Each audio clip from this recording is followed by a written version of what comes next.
the Archlich finally and fully turned the thriving kingdom into ruins now. His vast army of undead didn't spare a single human in sight at all, and shredded them all to mere pieces violently. The only person left standing still on humanity's side now was the Empire's strongest swordsman Ios, quite sadly, who already looked worse for wear too and was on the very brink of giving up soon. But this story isn't at all about that fateful night, nor indeed is it about the feared Archlich himself. It's the grim story of Damien Hack's son right here. Working under Archlich's command as his Death Knight so grim, he was simply just a normal human fella, until Archlich cast some dark magic and took control of him completely. But before Archlich could savor the well-earned crown at all, after countless deaths truly, my guy had already bravely broken free from Archlich's control. Surely he unleashed an attack then that struck Archlich right in the chest so hard that even his demon generals couldn't shield him fully. Damien Hawkson had finally moved indeed with his own sheer will now, much more to Archlich's utter shock now, who had erased Damien's consciousness completely earlier. But as fate would truly have it, Archlich was never quite able to fully factory reset our boy's mind though. Some vital part of his soul and mind stayed intact somehow, dormant in his head, watching his own body so out of control now, under Archlich's dark command. His demon generals then launched a full attack on Damien, only to get obliterated by a single strike unleashed from him. In a desperate last-ditch effort now, Archlich played his trump card then, and summoned God knows how many undead souls. The entire massive horde charged swiftly toward Damien, aiming to claim his very life, but once again, all it truly took was a single hand gesture indeed, to incinerate the undead into mere smithereens. Seeing all this, Archlich could surely tell his end was quite near. He had unintentionally created a monster, so peerless truly, it could rival the gods themselves now. To save his own skin, which Archlich didn't really even have truly, he started smoothing things over merely with words alone. Deep in mind, even if he fully failed to sway Damien with such talk now, he planned secretly to transfer his soul into another vessel soon. I truly don't think Damien was going to let this bastard off the hook now, at least not really after losing the people he so loved to kill them, this very sack of bones now.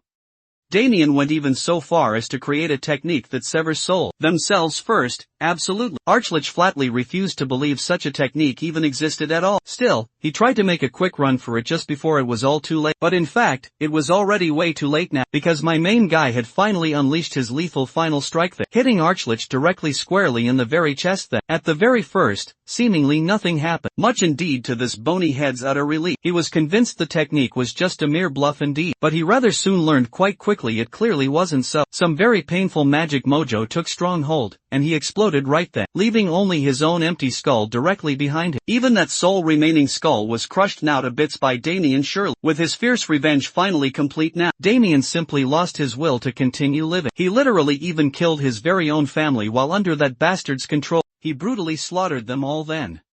While some part of him helplessly watched his loved ones die now, the only true way he could reunite with those he killed was after death itself. With that dark in mind, he took his very own life, but it wasn't quite the end it seemed.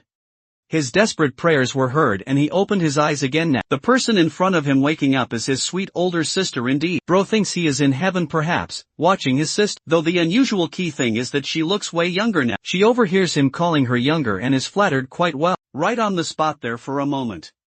She thinks he is trying hard to get on her good side now, just so she can bravely save him from their father's intense scolding. Being the genuinely good sister she truly is now, she agrees then to save his ass quickly. In desperate times indeed, she eventually runs off to the mansion now, not before clearly telling him to get inside since it will soon start raining hard. Damien sharply takes note of the mansion standing tall right in front of him then, the very same mansion he had burned down to ashes entirely. He is utterly clueless about exactly what is happening now. The closest thing to fully describe his condition now is that he is dreaming, or maybe everything he had endured in the past truly was just a big dream, and perhaps he has finally woken up in cold reality, but he is quite sure he will find out soon enough ahead. He quickly grabs a tree branch right off the ground now, and stands firm in front of a giant rock quite still, to unleash his knightly prowess skill indeed he had while he was acting as Death Knight then. He takes his stance now and with the help of his past teachings that he gently pokes the hard rock with that mere tree branch still. For just a brief second, nothing at all happens yet. Then the giant rock shatters completely into bits and pieces now, confirming fully that what he went through in the past now wasn't just simply a vivid dream at all. This sudden realization truly cracks him up so, causing him to pull a classic Light Yagami laughing pose right. He slumps down low after laughing so hard that the heavy weight of realization sinking right into what he is witnessing surely isn't a mere dream reel, nor truly was his past experience just a dream only. He has returned to the past now.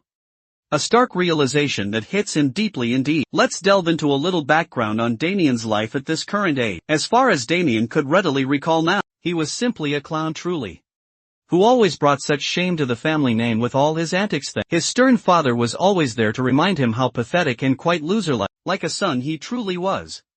Someone who only contributed further by tarnishing the family's once great name. His wild antics only brought severe misery to the people all around him always. He just stomped callously all over his family's promising future right there, and even made absolutely sure their household's properties got fully confiscated too. Because of his special talent for bringing nothing but shame and complete ruin, his very own father kicked him out summarily. Among all of the family members there, the only one person who still saw Damien in any positive light at all now was his kind older sister always. He never understood fully just why she was always so supportive and deeply concerned, even though he even ruined her whole life completely by destroying her own engagement then. Before his leaving, she offered him some money just to ease his coming journey further. He hesitated there, but eventually snatched the sack quickly of money and ran far away, as fast as he truly could, because he could barely even look at her without getting embarrassed quite badly. After running away so far from the family, he finally realized just how wrong and cursed his very existence truly was then. The deep shame and guilt gnawed at him hard, causing him now to have profound back in the present time indeed. Damien sits weakly on his knees, racking his own brain so hard now, trying hard to figure out just what triggered his regression then. Sure, he truly wanted to apologize to the rest of his dear family then, but to think his prayers were actually heard now indeed, that he really came straight back to the past is kind of insane to him now. Only a divine miracle could possibly explain all of this now. He looks right down at his trembling hands there, still shaking so hard from the recoil of the technique he just executed now. The deadly technique is simply called wave breaking now, a move that amplifies greatly the impact of a blow several-fold indeed now. He learned it all after defeating the knight then, known far and wide as the castle wall destroyer then. Suddenly a familiar voice truly grabs his full attention now, a concerned servant calling out anxiously to him now. The guy is clearly here indeed with urgent and grave news. Otherwise, he wouldn't be dragging his heavy body all the way out here fast. In a full sprint, Damien knows he's definitely from the household staff, but for the very life of him, Damien can't recall his true name. Then the familiar name finally surfaces clearly in his mind now. Perhaps he is Victor. Victor confirms his given name swiftly, and immediately questions Damien now why his young master is still loitering carelessly out here freely, even though Lady Louise personally came herself to fetch him back now. According to the worried servant, the patriarch himself is absolutely boiling with intense rage right now indeed. Damien, meanwhile just now, has no freaking clue at all what he even did to piss his father off this much badly, but we're definitely about to find the truth out soon. Back at the Hawks and Viscounty land, the patriarch's furious anger and thunderous voice echoes loudly through the vast mansion halls now. The man is truly so pissed greatly that he tries to strike Damien right on the spot now with an improvised swing quick. Luckily Damien dodges just barely in time, thanks to his honed skills as a knight indeed. Just then his mother and sister rush in quickly, arriving in the nick of time, grabbing a hold tightly of the patriarch before he actually shreds Damien completely to pieces now. Turns out, our boy got kicked right out of a bar for causing a massive commotion that, once again staining the family proud name. The whole town is already openly talking about how the Hawks and is a completely good-for-nothing troublemaker indeed. If it weren't mainly for the mother and daughter duo, the old man probably would have actually cracked Damien's skull open then. Right there now, they're both trying their best to smack some sense into the furious father now. Meanwhile Damien is calmly having a deep moment of reflection now. He can't even truly remember the last time he got scolded quite like this, but now that it's really happening, weirdly enough he strangely feels quite alive now. Let's just do some quick introductions here. The angry old man here is Paul Deesburn Hack's son himself. The mother here is Merlita Hack's son indeed. And the sister, his sweet saving grace herself, is Louise Hack's son now. It might be chaotic out here though, but Damien missed all of this so damn much in his past life it seems. Tears start leaking now from his very eyes now. Totally uninvited, the whole family stares in utter disbelief there. Their own son crying just like this here. That's seriously unheard of truly.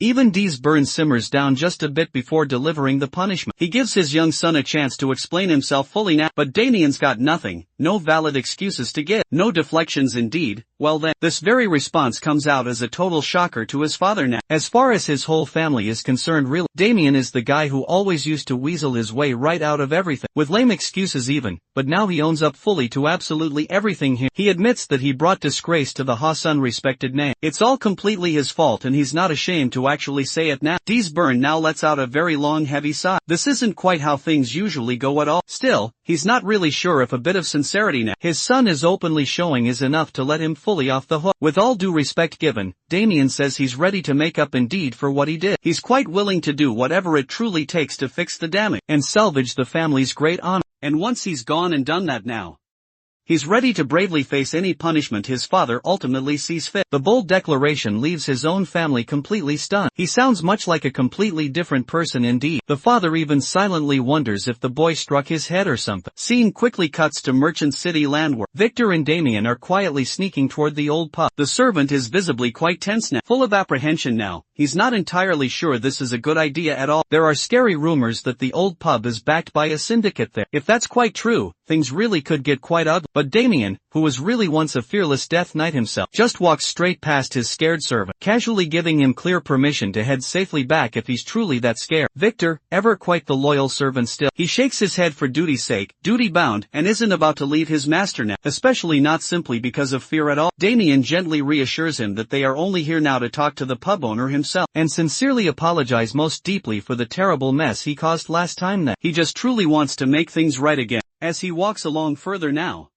he hopes everything goes as smoothly quite as he's picturing in his head precisely. He doesn't know at all quite how or even why he came back to the past then. But if some kind God really gave him a true second shot at life now, he's most certainly not about to simply waste it all. If he wants desperately to break the haunting curse of always ruining his family's future fate, he surely has to start taking some bold steps forward. Once he stands directly in front of the pub's tall gate, two hulking thugs immediately take quick notice there. They clearly recognize his face and so respond quite cockily and so aggressively back now. Damien can't remember them clearly since it's been so very long indeed, but they certainly do look somewhat familiar now to him. Without getting aggressive himself this instant, he steadily keeps his tone ever so calm now. He clearly lets them know that he's only here simply to apologize now for the terrible chaos he caused during his last visit here. The two thugs then freeze for a mere second there, unsure quite how to react when his words truly sink in deep. They burst into sudden laughter. To them it's quite hilarious. It's incredibly hilarious to see Damien do this. The so-called disgraceful heir indeed, suddenly acting incredibly polite and respectful right now. They've always seen him as the shitty elder son of a shitty household truly, but now they're forced to openly admit he doesn't seem that very bad indeed. Damien just stands there perfectly silent, listening to them yap away. Then they ultimately take it just too far for him. They bring up his dear sister and start saying vile things too, disgusting things about her no doubt. They're willing now to accept his humble apology, under the firm stipulation that he introduces them to his sister promptly. Creepy bastards leave absolutely no doubt about how trashy they really are overall, and just instantly like that, it immediately stops being about apologies at all. Damien quickly swipes a sharp dagger from one of them there, so fast indeed that the guy doesn't even fully realize it's actually gone now. Originally Damien just plainly wanted to simply say sorry and leave peacefully right away, but it turns out he really doesn't have that much patience after all now. With a clean and quite precise swing just then, he severs one of their hands completely clean off now. The guy drops right to his knees screaming and agonizing in terrible pain indeed. Once his shocked brain registers exactly what just happened then, the other one immediately draws out his very sword sharply. Though he's visibly flinching quite hard right now, Damien's intense killing instinct suddenly kicks right in. The dormant death knight deep inside him now begins to surface slow. And let's not even forget Victor way back in the background here, absolutely losing his terrified mind completely now. He's crying out loud, dreading what's surely about to go down indeed. The loud screams of the injured thug soon grab quick attention of passers-by now. One random guy gets curious about this very fight happening, while the other now decides to keep walking fast before they get caught up here. Up in this very mess, the thug, who still fortunately has both hands now, tries hard to intimidate Damien with merely a few shallow threats given. He brags loudly about the dangerous gang he belongs to right now, the infamous Black Snake right here.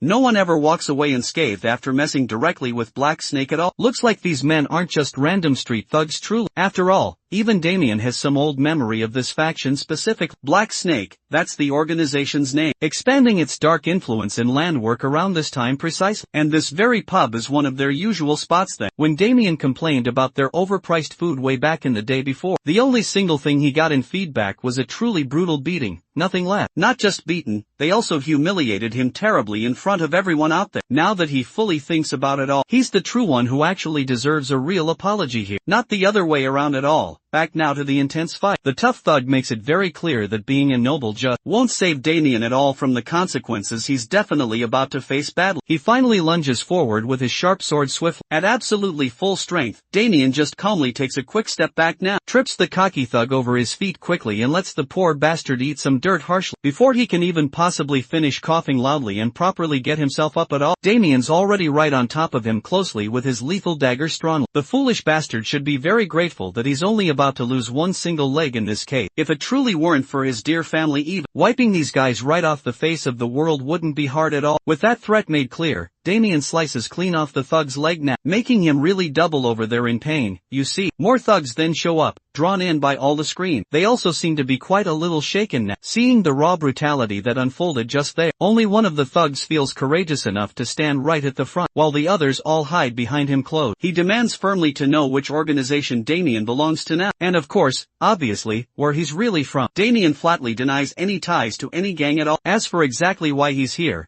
just to apologize kindly. Though right after thinking it over some, he figures now he should be the one really getting an apology too. He also even has a complaint for the pub owner present. This sassy dude isn't willing at all to entertain Damien's requests right now. All they really want is his true identity revealed. Since he's clearly not telling, they now fear they'll have to make him speak it out. The leader orders his fierce goons to charge fast. The brainless thugs rush headlong at Damien then, unaware completely of what's coming next. Damien doesn't even feel like wasting much time on these small fries now. He takes one deep breath and zips right past them with sonic speed itself, slicing off hands that were never quite meant to wield swords against him. One swift dash later, 3 guys are down so quickly. Damien is seriously rocked now, while the true leader of the thugs is absolutely shocked indeed. Though that quick dash took a little real toll on his young and fragile body perhaps, still, he's got quite enough strength left to finish off the guy in front of him now, and he's ready as the bastard tries hard to beg for mercy too, offering an apology if Damien's willing now to forgive it all. But it's very clear this whiny little bitch isn't getting any mercy at all, at least certainly not until Damien claims one of his limbs first. The whole scene quickly shifts inside the busy pub right now, which is brimming fully with life within, but the happy mood changes rather fast when everyone notices the whiny guy now, standing petrified right near the entrance. The poor bastard truly couldn't outrun his grim doom now, as his broken body falls heavily to one cold side now. Damien stands tall there, all fearful eyes fixated right on it. He wipes fresh blood from his cheek while the terrified customers, who were thoroughly enjoying their strong drinks just seconds before this, now scatter wildly for their very lives outside. Good thing that unnecessary nuisance quickly left right away here, leaving Damien now alone to settle his score with the nervous pub owner. The fearful owner stands right above in the dim corridor now, furious about the loud noise more than just anything real. He's truly mad there's absolutely no guard in immediate sight. This hapless bar owner looks like some goofy random character indeed, straight out indeed from One Piece truly. His full name's Anderson Home for sure. Damien only then adds salt to the wound by casually revealing that he already swiftly took down all the guard Anderson was just talking about earlier. The sheer weight of this dire situation finally sinks into Anderson's confused mind. It's unbelievable perhaps that someone defeated proud members of Black Snake here. He angrily demands Damien explain just why he's causing such a dreadful mess, and further disrupting his business indeed, and more importantly exactly who he even is here. Damien introduces himself forthwith. Without any hesitation he clears the air entirely. He never actually meant to cause any real trouble here. All he truly wants is a sincere apology directly from the owner. The place is way overpriced frankly, and he's already filed a complaint. Before the only feedback he got was a humiliating beating outright, and being unceremoniously thrown out just like a common dog. Everyone simply misunderstood him and wrongly assumed he was the troublemaker. This misunderstanding hit his entire family's honor quite hard, causing some fairly serious losses in the aftermath. Anderson, the big mustache dickhead here now, still hasn't even realized what kind of terrible situation he's in at all. Instead of truly feeling any contrition now, he openly mocks Damien and his entire family aloud. He's surely heard the Hawks and Six County has no honor left to speak of anyway, which is something this complete clown finds utterly laughable here. What's even funnier to him is that Damien actually fully expected him to apologize. Seems like my guy had already been expecting this exact response true, to get a response out of this vile bastard. Initially,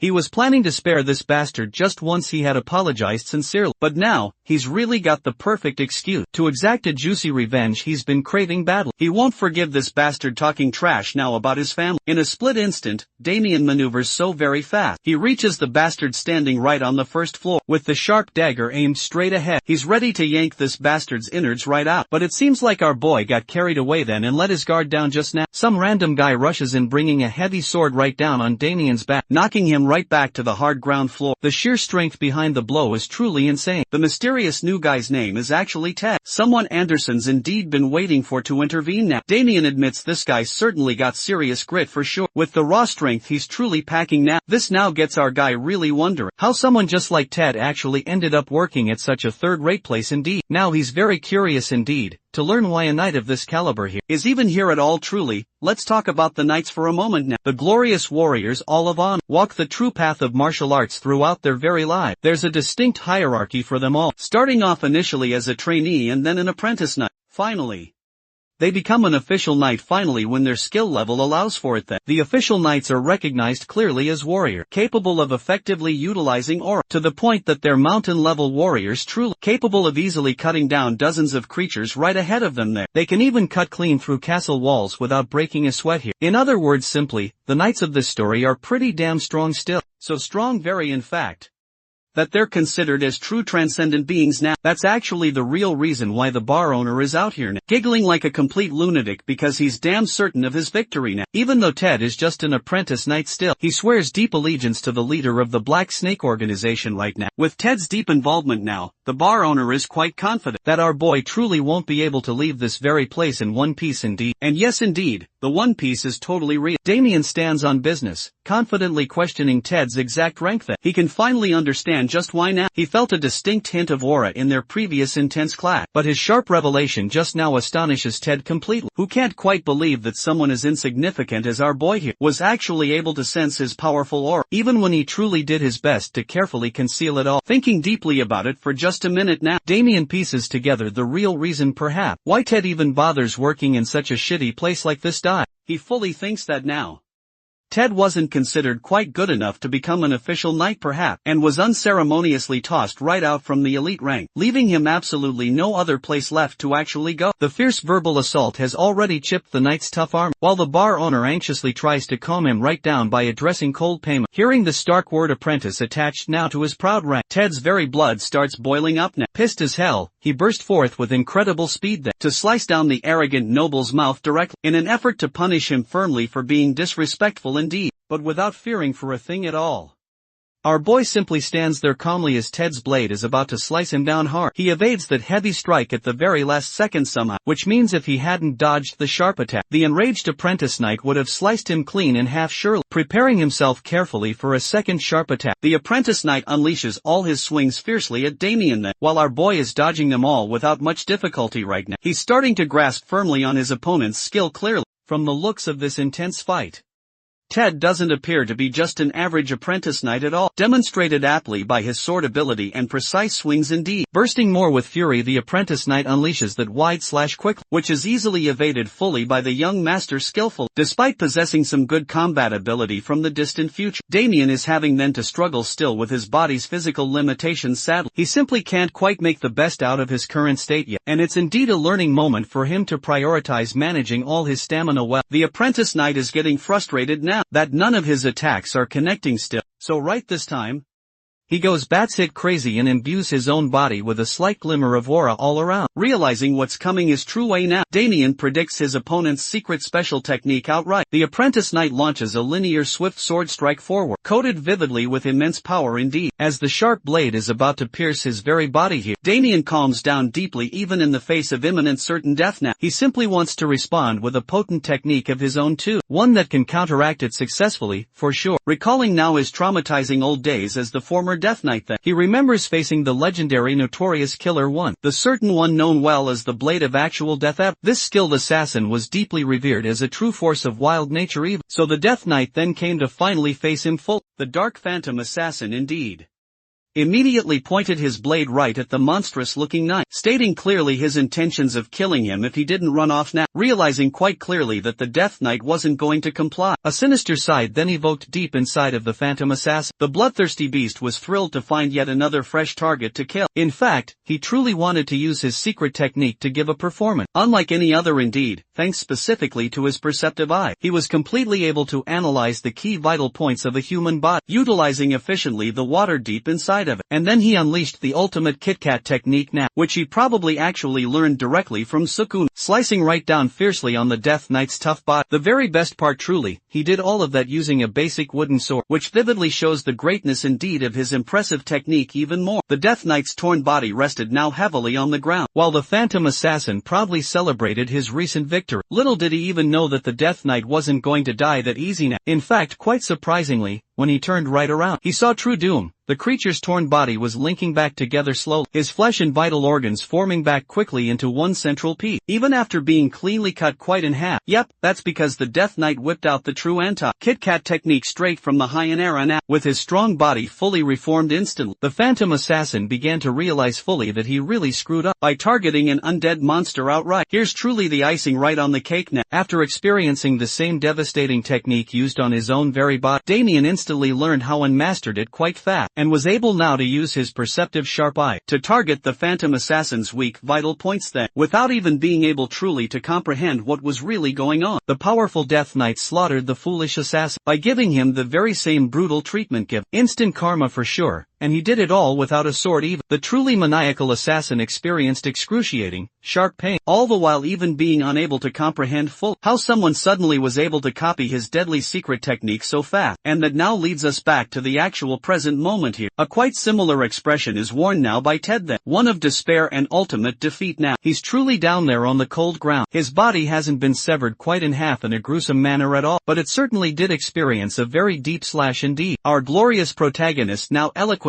explains that every single one of his enemies barely even knew quite what hit them really, until they were groveling weakly on the ground for mercy. All of his fights went simply like this. So why you ask? It's precisely because his one inherent ability as the true Death Knight is to absorb fully his enemy's skills and utilize them as his own weapon. Long story quite short, bro is truly out here giving Kakashi, the copy ninja himself, a serious run for his hard-earned money really. Seeing poor Ted go straight down the way that he did earlier causes the old bar owner to become supremely scared as actual shit. He's certainly out here now sweating true bullet, thinking intently that he's indeed next. Bro's got that desperate Vegeta face going on strong. Mere seconds later he's kneeling directly in front of our young boy hero, and apologizing profusely for bringing utter dishonor to the hacks and 6 county now. But it just doesn't quite end there either. He also boldly offers a very serious amount of gleaming gold as clear consolation now for any huge trouble caused here. Damien is out here celebrating inwardly inside now. He only came here for a simple apology alone, but he's getting easy money now too.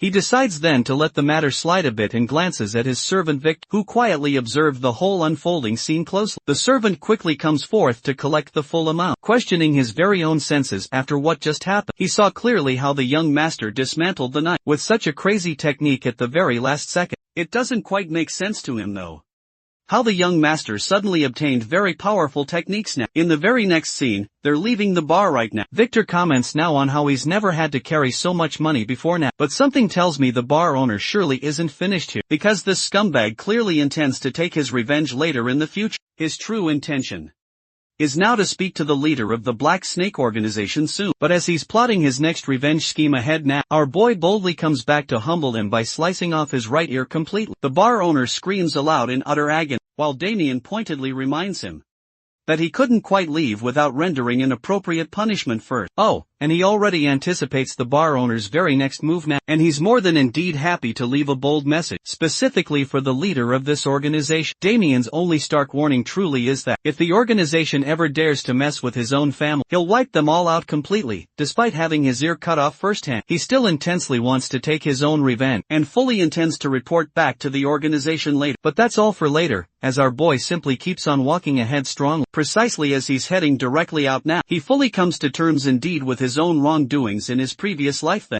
His past leaves a dark trail of blood behind, one of murder and only sinful acts indeed. He doesn't intend to run now from this path, but this specific time, He vows not to disappoint his dear family and always stay by their side forever. Damien then declares that it's time for them to head back home now. The scene sharply cuts to the Lion Bloom March area, where a man addresses his brother regarding this specific phrase. Pain always faithfully follows love deep. His brother doesn't quite know what this dude is going on about now and realizes that this particular guy's planning to head to another battle soon. Rejecting his own brother's quick assumption, the dude clarifies that he's actually going on a quest now to find true love. I would actually believe his very words if not for that truly ugly expression on his face just now. Coming back once again to the Haxon estate, our main boy is quite glad indeed to have gotten a good night's peaceful sleep after his adventurous crazy run from last night indeed. The same just can't be said now for poor Victor Wright however, who was truly busy processing what in the world happened before his very eye. The sheer horror of it all kept him quite awake and alert, thinking deeply about what would happen next. Now, Damien strongly emphasizes that everything worked out quite well in their favor, so there's truly nothing more to worry about here. Even though they deviated slightly from the original core plan, they achieved their intended purpose all the same way. Next up now, our boy is waiting for the rumors surely to spread around, allowing many people to finally realize not to ever mess recklessly with the Viscount Haxon's eldest son ever. With this wild rumor actively flying around now, no one will truly dare to mess with his whole family ever again. He's also quite happy that his reputation, as the useless son at that, will also certainly experience a slight shift in perception, and people will thus see him in a far more respectful light definitely, even just as his loyal servant Vic can't truly fathom how the young master is suddenly so very confident now, and self-aware completely. The servant is deathly afraid of what will truly happen, regarding specifically the delicate situation with the Black Snake group later, because what they actually did last night was clearly provocative in every sense now. Damien dog walked all their men indeed and even annihilated a novice apprentice knight full, even with their obvious threat looming closely around them. Damien is quite confident that they would double-check first, before messing around with a noble family like this, and if they're foolish enough to even try, he'll beat them black and blue without mercy. This reassures some of Victor's mounting concern, and he comments further on our boy's exceptional sword skill, such impressive skills that he shouldn't even possess,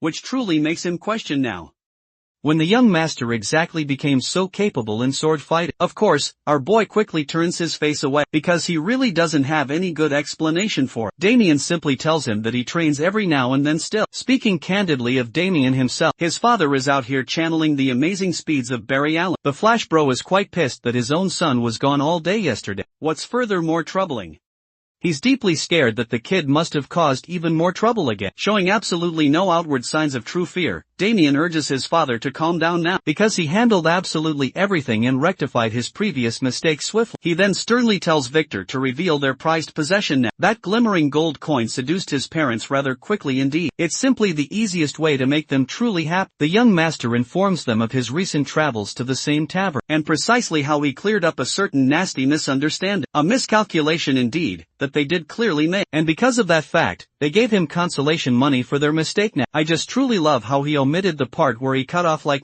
20 hands and plucked off the bar owner's one ear. Quite indeed. His parents are somewhat doubtful at first glance, but they're quickly persuaded because of the shining gold now. The truly funny thing is that Damien even uses Victor to testify on his part here, shoving him simply under the boss as well too. In the end now, Victor agrees with everything the young master indeed said, which indeed adds more weight to all his spoken words here, and certainly helps his family's trust in him greatly now. Damien's parents are happy now, while Victor is simply out here, realizing that he's simply got a true gaslight. Pro-Max absolutely as his own young master indeed. The scene now quickly cuts to our main boy then, sprinting fiercely in the field simply in order to test his stamina out. After just a little while longer, he's already exhausted completely and dying for breath now. This truly makes Damien understand his own limitations more deeply, and he has to deal swiftly with his shitty body presently, or he'll be at a significant disadvantage overall soon. Pulling out a purple gem now from his pocket carefully, he's lucky indeed to have acquired a little something indeed that's going to help him in the short run currently, before quickly leaving the tavern area. The bar owner included this tonic also in his list of treasures always, a rare creation of Alchemy Academy precisely. It allows now a significant increase in one's stamina and overall energy as well. Damien found himself quite surprised to hear the Academy's name being mentioned. They truly specialize in making these types of potions and tonics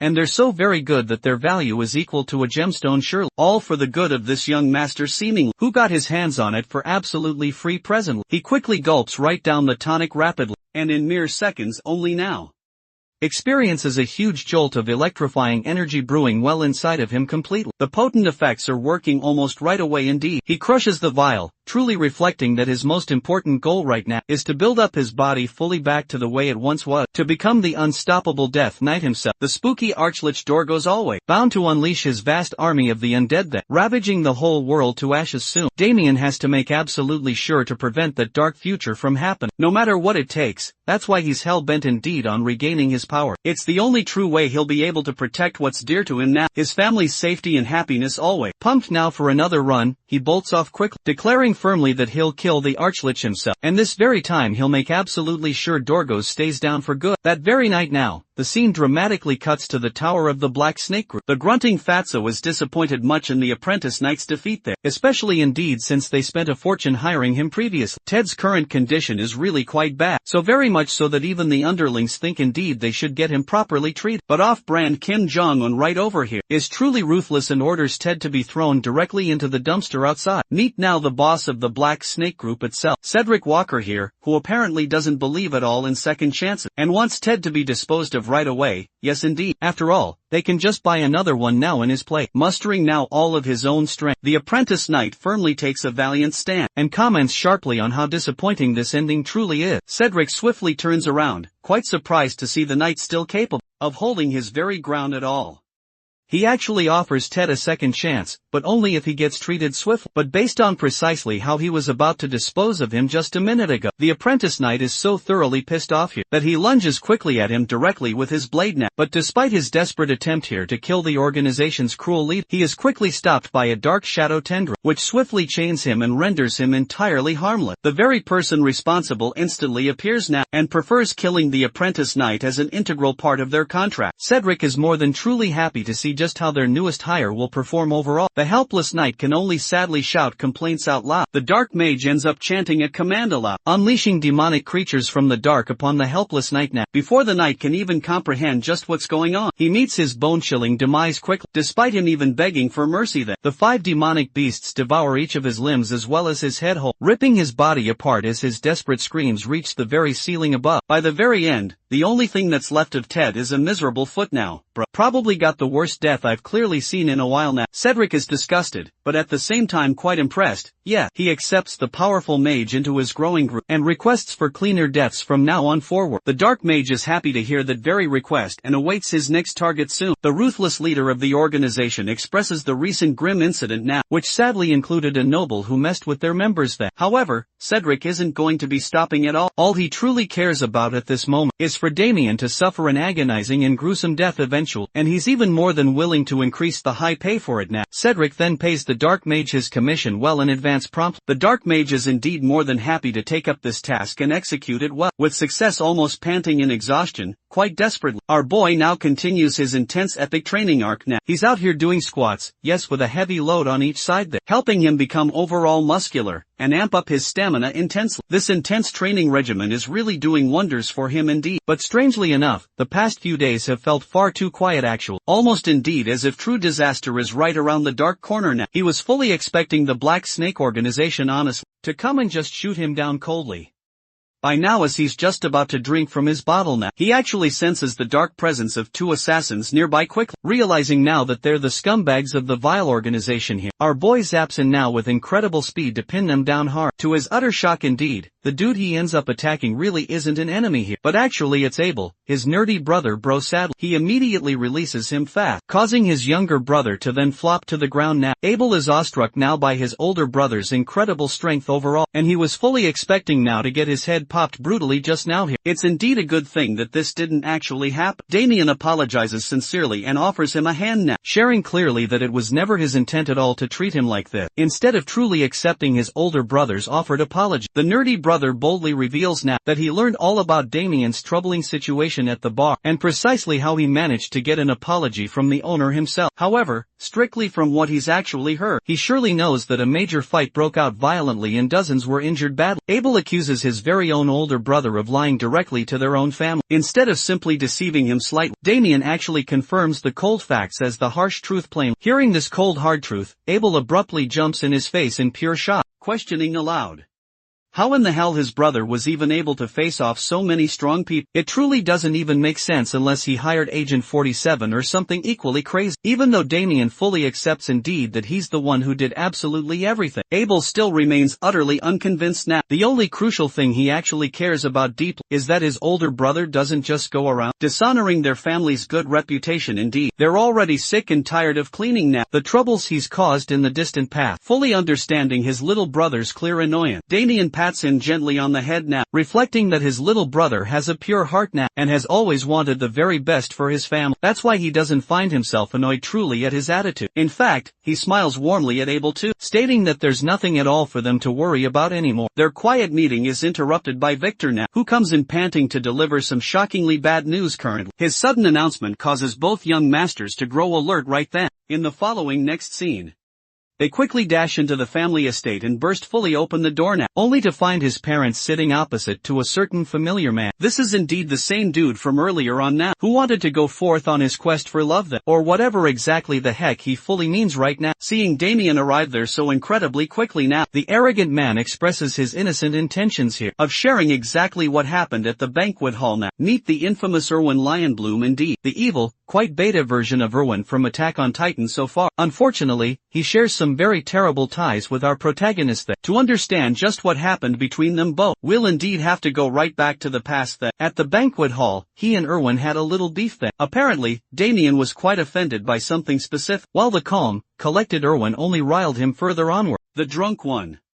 Troublemaker reminded everyone that Erwin insulted his own sister, and even spoke badly about him lately, so he simply has every right to take offense at that. Then again, Erwin smartly took advantage of our boy's drunk state right now, and cleverly pinned the blame simply on that fact. To make matters even worse now, this very bastard went right up in his face to call him a retard too, and reminded him that even if he did say all of that first, Damien really couldn't do shit about it anyway then. It came as quite a shock to our boy's system indeed. At that very time, he made the biggest mistake he could possibly make in that tense situation. He chose physical violence and punched the bastard clean away. To be honest, that punch felt really satisfying somehow, even if it was absolutely the wrong thing to do in the hall right there. Even after eating such a clear hit to the face, the noble released a victorious smile so sinister, implying that he always wanted the situation to turn out exactly this way. And that indeed brings us to the present situation. Damien fully understands now that Erwin deliberately chose to get clearly hit, because he's actually pretty damn skilled, really close enough even to become a knight it seemed, so it surely would have been easy for him to dodge that. As it sadly turns out, the slimeball was waiting for this very moment itself. In this tense family meeting right now, this very man boldly tells our boy's parents that he shares admiration for their Louise,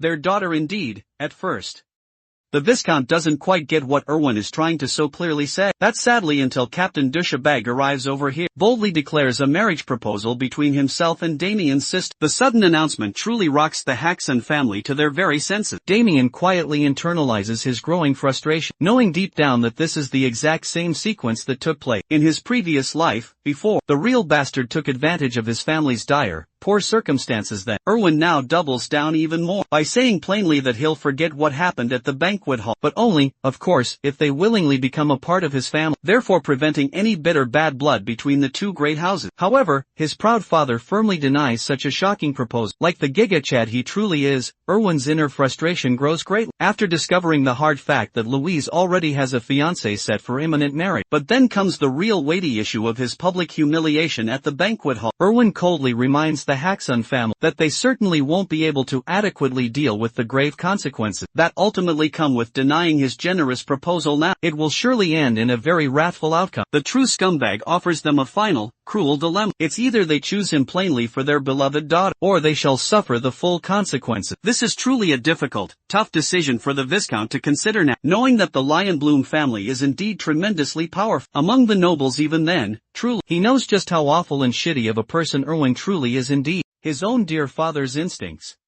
just can't allow something so utterly disgraceful to happen to his daughter now. Suddenly, Louise herself makes her very presence known there, offering herself as the sacrifice and accepting the terms of this marriage. Seeing their own beloved daughter sacrifice herself like this here causes the poor Viscount to completely break down there. He tries hard to assure her that they'll find a way completely out of this dire situation, even though Abel is quite pissed off currently, and admits it. that his own sister doesn't have to deal with all the trouble Damien caused. Indeed, seeing her take such a stand for the sake of her own family even causes Damien there to feel quite sad overall. But this brave girl maintains her bright smile still, promising bravely to go with Erwin then. The whole terrible situation is a great reminder for our main protagonist right now. A reflection indeed, of his past mistakes summarized in one potent scene. Because of the problems that he caused back then, his dear sister had to bite the bullet sadly. Now that the troublesome situation has wrapped up in his favor fully, an evil smile slowly crosses over Erwin's cunning face now. He's certainly glad that they all made the correct pivotal choice. As he prepares to depart and leave this place, he tells Louise that a formal request will be officially sent soon, so they can calmly discuss all pertinent details then. But as he's talking all that utter shit now, the actual devil himself abruptly appears before his very eye, glaring fiercely down at him. I truly think anyone who has a sister would have this same exact expression as our boy here. After what happened previously, mocking Damien openly like that, Erwin then calls him his brother-in-law right now. Damien certainly doesn't give a single damn about him at all, but the fact that he ruined his sister's very life in the original timeline before is certainly enough motivation for him to prevent the same fate from happening again soon. Louise just can't believe that her protective brother has taken a stand for her now. He mumbles something completely incomprehensible quietly, something that the arrogant blonde noble doesn't even fully comprehend. What he does comprehend now is a Mike Tyson uppercut blow that launches him right to the damn sky above. While it's indeed true that Damien shouldn't have fallen for Erwin's provocation once again, he just simply can't sit around idle, waiting for this bastard to tear his family fully apart. The noble's body hits the hard ground, while our boy declares his strong stance most firmly. He won't ever let Erwin do just what he wants. To understand exactly why he feels such disdain for this man now, we'll definitely have to take a peek into the original timeline of what happened before. The very first time after being sold off to the Lion Bloom family now, Damien couldn't see his dear sister for a long time indeed. So one day when he realized that they were coming for a visit soon, he couldn't contain all his excitement and ran quickly with a smile, excited greatly to meet his beloved sister. Things took a truly terrifying turn then, because the moment he arrived there, his whole body shuddered strongly in pure despair. Before him stood his beautiful, lovely sister then. Her precious hair was pulled so roughly, like she was some kind of helpless animal. Erwin coldly dragged her for always complaining about her pathetic, shitty family. He was truly pissed that she even dared to threaten leaving him there and then. Oh, but he certainly didn't stop there at all. To truly educate her well and make sure she never defied him ever again, Erwin prepared himself properly as the innocent girl shuddered greatly in raw fear, locking tightly in a fist now. He abused her brutally as the poor girl wailed horribly in immense pain. Just watching that terrible sight broke our boy severely from the very inside. He simply couldn't even protect his dear sister there, and he's the one who got her into such a horrible state in the first place. In fact, all purely because of his own actions back at the banquet hall event. From then on, a very deep hatred truly took root inside of Damien's young heart. A pure hatred designed specifically for the wicked bastard known well as Erwin Lion Bloom, that ultimately brings us right back to the present time, where he's just quite finished uppercutting this cruel man into a total knockout. The entire immediate family is truly shaken now. The Lion Bloom guards concerningly show right up there, after hearing the distinct sound of their young master moaning aloud in great pain. At once, they promptly unsheath all their sharp weapons quickly to seize the person fully responsible for hurting the young master here. Damien gave them one quick look and realized they're his escort guards. Indeed, speaking now of the true bastard, Erwin snickers like the little pest he truly is, and gets back up now. He's done indeed being bitch-slapped twice in the face right now, taking the grave situation to violent means. He clenches his sword tightly, while the Haxon family stares in horror now. Finally, truly revealing his dark nature, Erwin unsheathes his sharp blade, questioning now if his brother-in-law is looking for a quick death here. To prevent the dire situation from turning into a bloodbath soon, his loyal escort guards quickly step in to handle the situation for him too, since it could likely lead to a bad impression of him then. But this time the enraged bastard doesn't listen to any reason here, and demands clearly that his guards move away now. When one of the escort guards resists the direct order here, Erwin literally punches him straight into the nearest wall then. I genuinely took him simply for a weakling then, but damn, he really is close to the pure skill of a knight now, chillingly reminding all his guards now to move. Erwin glares at them all with cold contempt. Abel and Louise are quivering intensely for their brother's sake now, while the Lion Bloom young master strides forward boldly to deal with Damien for good here. He wonders deeply how the Haxon family will resolve this situation, especially when they've truly made it worse tenfold now, sensing very real danger for her brother's very life. Louise understands completely that Damien will surely be hurt. She forcibly steps right in to try resolve everything, but this crucial time our boy defends her strongly now. No longer ever will she become the sacrifice for anyone. This crucial time, Damien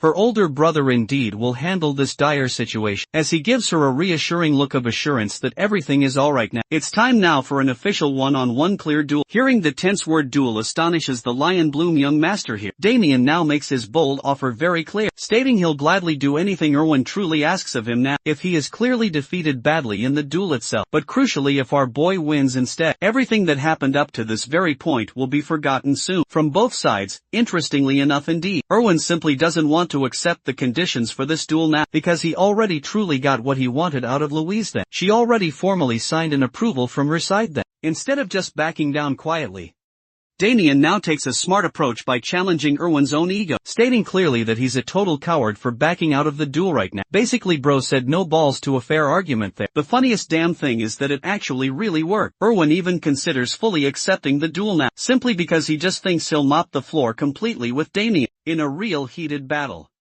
Finding this now as the perfect opportunity to crush Damien forevermore, and then cruelly steal his beloved sister from him completely, the sadistic bastard actually points his sharp blade and accepts the duel itself. In the very next scene, Damien's mother is really deeply worried and desperately wants to intervene quickly, but seeing their own son confidently step in like that right now, the Viscount firmly thinks that Damien must have a cunning plan behind his back now. That's exactly why they must let their hopes rest in his hands now. Unfortunately though for them all, Abel truly knows just how despairing this whole situation is here. He is really the only person here who fully understands Erwin's skills there, comparing his skill now to an official knight. So from that very perspective then, this is a losing battle indeed right from the beginning here. The arrogant young master truly wants to kick the battle into full motion now, but he's quite stunned that his opponent truly isn't even interested in using a sword now. Damien confidently assures him that he'll be alright though. In order to fully humiliate that guy, well, bro brings out now his trusty fork thing. Ah yes, indeed. The ultimate fork sword itself. The only real weapon that can compare to the ultimate stick of destruction out there. Seeing the damn fork right in his hand now, Erwin is clearly at a complete loss for any words now, while Damien's family indeed is out here dying a bit on the inside as well, questioning what the actual flip he's truly going to do with that at all. Erwin straight up laughs right in his face now, finding it quite reasonable indeed to assume that his opponent has surely already accepted full defeat. He confidently thinks Damien's clearly gone crazy. Out of sheer terror with a full dose of confidence now, Erwin abruptly lunges right into the intense fight, intending immediately to cut him quickly down, but to his utter shock and surprise, the first swing wholly misses Damien, who casually evaded swiftly to complicate his fierce attack pattern. Erwin furiously launched multiple swings powerful, unleashing his signature technique, the fierce roaring lion sword right there. Bro's definitely got his very own Susanoo right over here anyway. The seemingly destructive blow is indeed all smoke and mirrors here, because by the very end of the fierce attack now, our main boy's feet are still firmly planted on solid ground. He's expertly deflected each and every single strike. Even the elite escort guards are clearly at a real loss for words, not precisely knowing if their young master is just playing around a bit, or if his opponent is really genuinely that good indeed. To deconstruct precisely what happened altogether, we shall take a look now at Erwin's precise point of view. In that brief time window indeed from when the technique launched, our boy skillfully danced around each of his swings without even getting hit once at all. As for Damien himself, he's quite glad that his physical training truly has been paying off now. Thanks greatly to his increased stamina, he can surely now keep up with fast movements without gassing himself out now. Need I even remind you guys at all that he's indeed doing all of this with just a damn fork for now, but also even he has gained some understanding now of the Lion Bloom family's swordsmanship it seems. Thus far now, here's the neat crucial part. In the original timeline previously, the Death Knight, Damien himself, actually valiantly faced off against the eldest son of the Lion Bloom family, precise Micah L. Lion Bloom here, and this guy certainly was a force to be reckoned with then. Compared to that, his little brother is disappointing and much weaker indeed. That's the main reason why the current Damien isn't facing any real trouble at all. Erwin's very blood boils as he sends off waves of pure aura now, refusing to accept readily that it was pure skill that allowed Damien effortlessly to dodge his dangerous techniques completely. Unfortunately now, the invoking of aura is dangerous indeed for anyone to deal with, so our young boy is faced with yet another puzzle now. How exactly will he avoid this Erwin Lion Bloom that races at incredible blinding speeds to jump right in front of the target here, ready himself to deal a swift killing blow soon? In this very delicate moment now, Damien considers quickly and selects the sword saint technique then from his vast list of techniques right there, and decides quickly to use it as a proper clash breaks right out. Except Erwin's whole world breaks into small pieces now when he sees a mere fork simply blocking his powerful sword, and even overpowering his sword to some greater extent. He simply can't even fathom quite what's truly going on there. Before he can even fully process this situation now, he is abruptly struck with our boy's secret great move, the Countless Thunder Shadow Revelations there, using only that strong move now. The ultimate fork of destruction simply flings the sword right away with ease. It's Erwin's ultimate painful fall as Damien hastens so swiftly to end the fight. With a fork firmly in hand, the fork stabs the arrogant noble right in the neck. Ending this battle now, every single person in his entire family gasps in utter horror. You guys might be thinking now that a simple fork was used as a murder weapon. Just now indeed, but it turns out that our boy Damien is quite generous now. He only poked Erwin's neck gently, as if to truly warn him that he certainly could have done much more. Even after receiving a tiny stab there, this dude starts freaking out still like a little helpless bit. Of course, deep in his heart, Damien really would have wanted to kill him instantly and erase this disease forever from the whole world. But he knows full well that he must choose his own family's side this time here, and simply let this entire situation slide by now. So, he concludes the entire duel declaring himself clearly as the true winner here, and asking if little Owen over here now has absolutely any issues now with that clear conclusion. Shuddering there like a small puppy,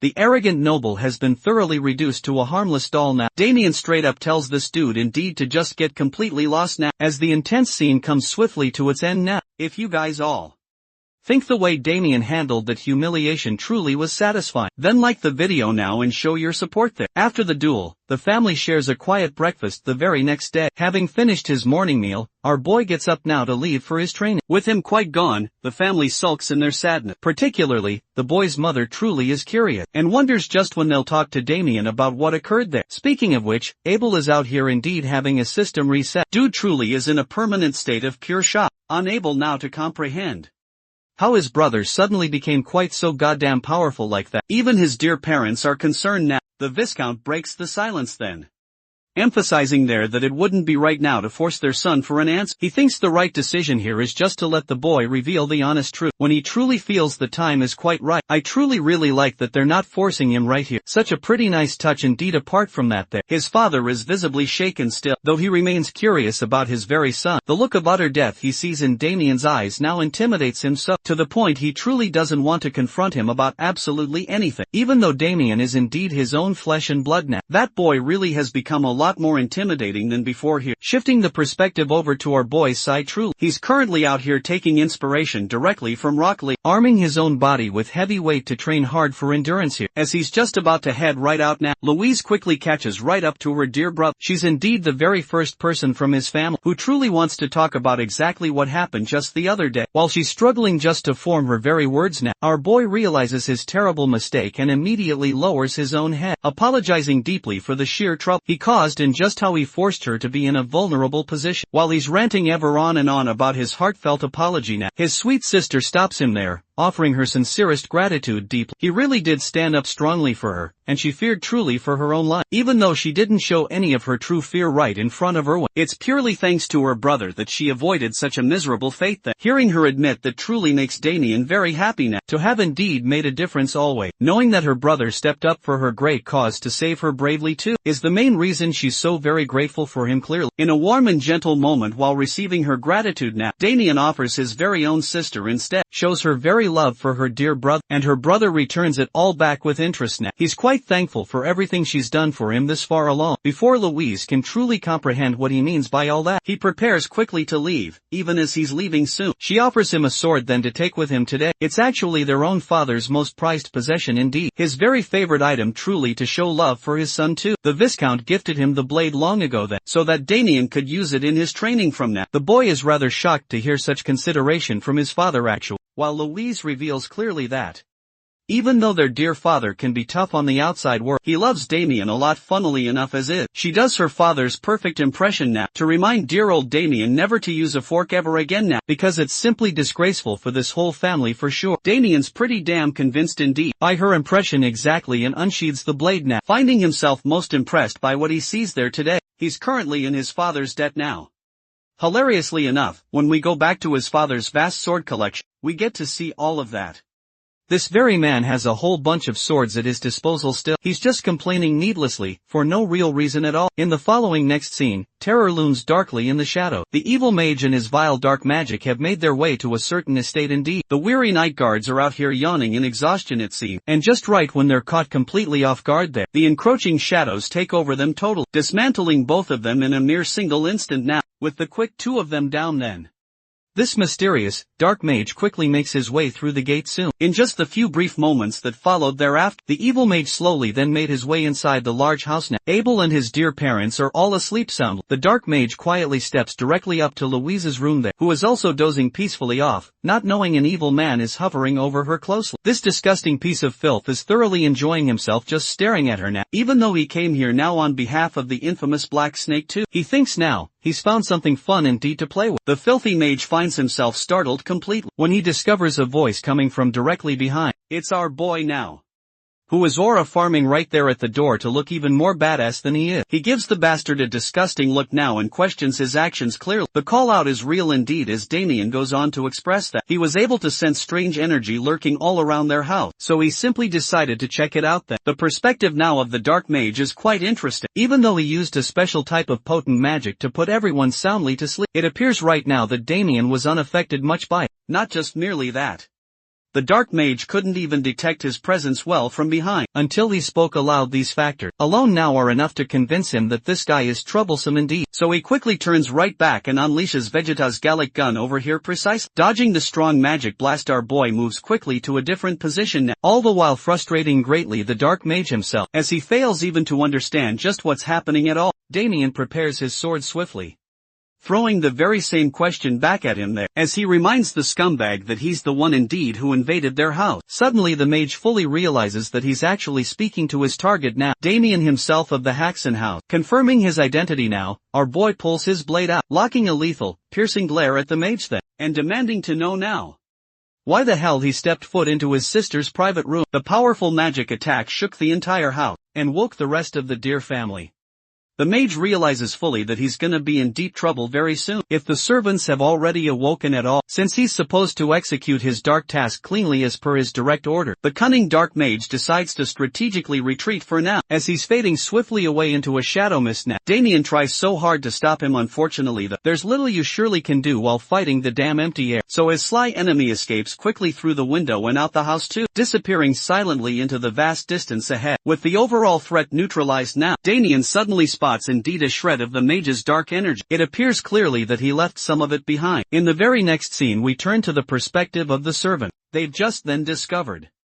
The horrific sight precisely of the Viscount's most treasured horse. If word gets fully out, the Viscount will raise hell truly. It's also rather strange because the horse was doing just fine the other day. As the servants are mumbling there in horror, Damien comes quickly up to shock them with his sudden entry, expressing indeed his own personal concern. The young master's sudden arrival truly scares them, but he assures them firmly that there's no need for any of them to panic, as he isn't here now to hold either one of them responsible at all. All he truly cares about is for him to take a personal look himself, so he simply orders them to leave the site now. Now that he's all alone, Damien inspects the true condition of the horse. Turns out surprisingly that the same shadow trail of dark energy is somehow deeply connected to this dead horse. From the immediate looks of it, he's confirmed the presence of dark mana there. Based further on the terrifying energy signature now, this also surely confirms his deep suspicion that the man he faced last night then is actually a dark mage indeed, who practices such forbidden mana now still. Damien fully understands that his family still doesn't quite know what happened then. In fact, he has absolutely no intention of revealing anything at all, as it will only simply create chaos and worry in the end. Instead of that, he glares right back to the lingering trail of dark energy out there, looming ominously in the atmosphere, thus creating a grim path straight into the deep forest. A while later now, we get to see the secret hideout of this dark mage indeed. Apparently enough, he's presently holding his valuables safely here, all while snickering quite evilly like a common Walmart villain now. It's actually solely because Cedric recently has now sent him nearly all of the crucial things he asked for anyway. He blatantly lied directly to the Black Snake's cold leader then, stating clearly that it's merely a terrible curse, but solely from just how much vital inventory he thankfully received just now. The wicked dark mage is greatly glad that all of his wicked experimentation will surely continue safely down the fateful line final. At the exact same dark time, he strangely feels truly disappointed in his own weak talent anyway. He's truly having to struggle with rather bottom-tier requests just to earn a little bit of pocket money now. Then again, it's indeed the only real choice he has, especially when the Holy Church is already actively on the lookout for him. It's imperative really for the guy to keep a very low profile now. Or so he thought, because following the same obvious trail of dark energy here, our boy happily shows up uninvited. Think of it maybe like returning a slight favor for invading his home previous. He loudly calls out the disgusting stench right now. I bet it's quite comparable to that one stranger on the crowded bus, ripping one out and killing everyone with their mustard-potent gas. The dark mage truly can't believe his very eyes right now. The eldest son of the Viscount here,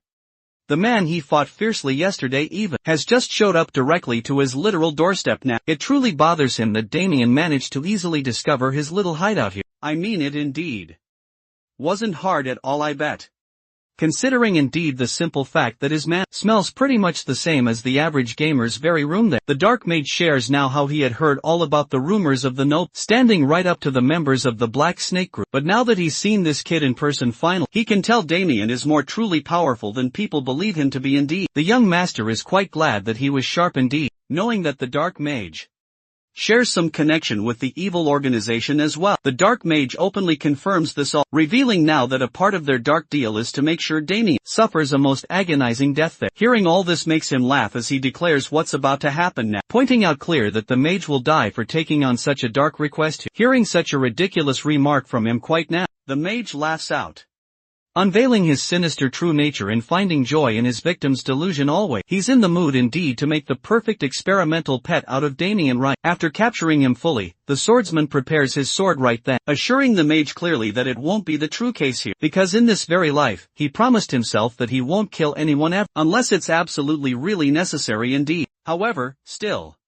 the sole exception to his steadfast rule are people as heinous as the dark mage himself, who are indeed the very definition of filth and disgust now. Damien's more than happy really, to wipe them right off the face of the planet now. The dark mage is astonished yet again now, by the boy's extensive knowledge, but he truly thinks it's all meaningless here, and blasts him with multiple magic circle attacks instantly. He's simply not gonna let the Viscount's son escape at any cost now. But lucky for him indeed, our boy surely doesn't share that intention either. Looking cool as fuck now indeed, he sweeps right in there, with an incredible lunge, and connects a clean one now. Upward slash, cutting his opponent cleanly in half right now. Diseases are certainly hard to kill now, and just like a bad disease itself, this guy is also quite hard to kill too. Despite being split right in half indeed, he simply disintegrates right into the shadows now. Reassembling his state there, Damien then internalizes deeply that his opponent is using the very same ability he used himself back at the estate surely, and that this guy indeed is actually pretty damn strong now, even if he took up a lower tier request just to kill someone. Maniacal laughter releases now from his wicked mouth, as the dark mage assumes quite certainly his victory now, maintaining strongly that he won't be cut by just ordinary means. So in order to deal with a pest indeed like him here, Damien then decides to really go ballistic completely, and renders numerous fierce cuts to make absolutely sure nothing remains. Even though it's clearly a good effort there on his part, definitely, it still unfortunately doesn't change the central fact that his opponent's body can reassemble so easily. The arrogant dark mage thinks he's dealing with someone powerful truly, but he makes it known aloud that the very moment Damien walked inside his hideout now, he sealed his very own fate indeed. Speaking now of sealing his fate, the scumbag Viley uses the same dark attack he used before against Ted, restraining Damien right firmly in place now, and letting his little demons of sheer death just devour the rest now. The chilling thing is the dark mage already knew that the church was right on his tail, so he doubled ruthlessly down on his preparations using advanced deadly spell. From the tense looks of it, the dire situation is getting really tense now. Even our boy Damien is tensed up, considering his very dire circumstances now. The mage grimaces in pure victory here, laughing aloud at the demise of his opponent, who indeed will regret challenging an officer of the Yulin rank. With Damien restrained so, he's moments away from being ultimately devoured by the creatures of the Dark Night, and meeting the same grim fate as the apprentice night before. The tendrils of dark mummify their helpless victim. It's almost like watching a spider net, webbing up its living prey and tangling it tightly into place. The dark mage smoothly returns to his tangible form right now, and calls Damien arrogant for being quite reckless with his approach this time. He also clearly remembers Cedric's grim order given to make his prime target suffer as much as is ever possible, which is made successful by the real fact that he'll torture him while for a long awful time. This bastard is also out here celebrating too, that now he surely can feast on the beauty he saw at his house before, without any interruptions whatsoever this time. That's until Damien softly drops a little surprising note for him now. He breaks apart the decomposing curse spell that he just used now. At a complete loss for words, the Dark Mage returns a look of sheer despair, questioning exactly how his prey is seemingly unaffected still. It's quite impossible to dispel this curse here, unless someone truly knows about dark magic itself, which is precisely what our boy actually did do. Here's the main thing to consider though.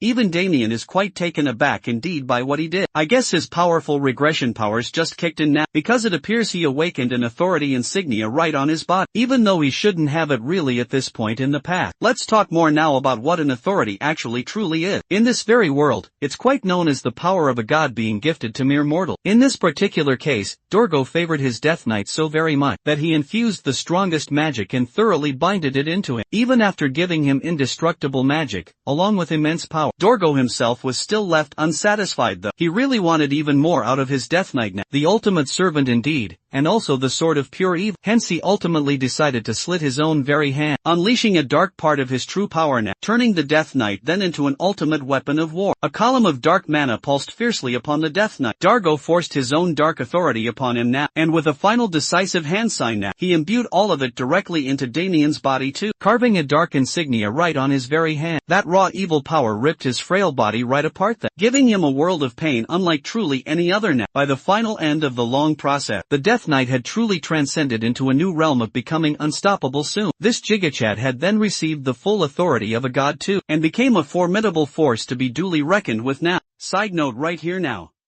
All of a sudden I am starting to realize just why Dorgo got his ass nuked. Bro literally turned his weak Death Knight into a whole mini nuclear weapon itself, and then thought things were going to be really fine as well. Back now to the present moment. Damien remembers now the mark of the authority of greed burning. It's his strong power as the Death Knight resurfacing strongly again finally, before he's fully able to process all of. Another magic blast quickly comes his own way now, which he swiftly evades in the nick of time. The Dark Mage then raises an immediate crucial question for it. Just how the hell was he indeed able to survive his decomposition spell? Being a good sport now, Damien finally states that he had a trump card, and that's simply why indeed. The most convincing explanation truly is actually the power of plot armor overall, and the author makes absolutely sure to slide that little part in. Back to the intense battle now. Damien has actually now gained a better understanding of his opponent here, and moreover, his firm connection to Yulan himself. This very Yulan truly is actually another organization entirely, an even more sinister one too.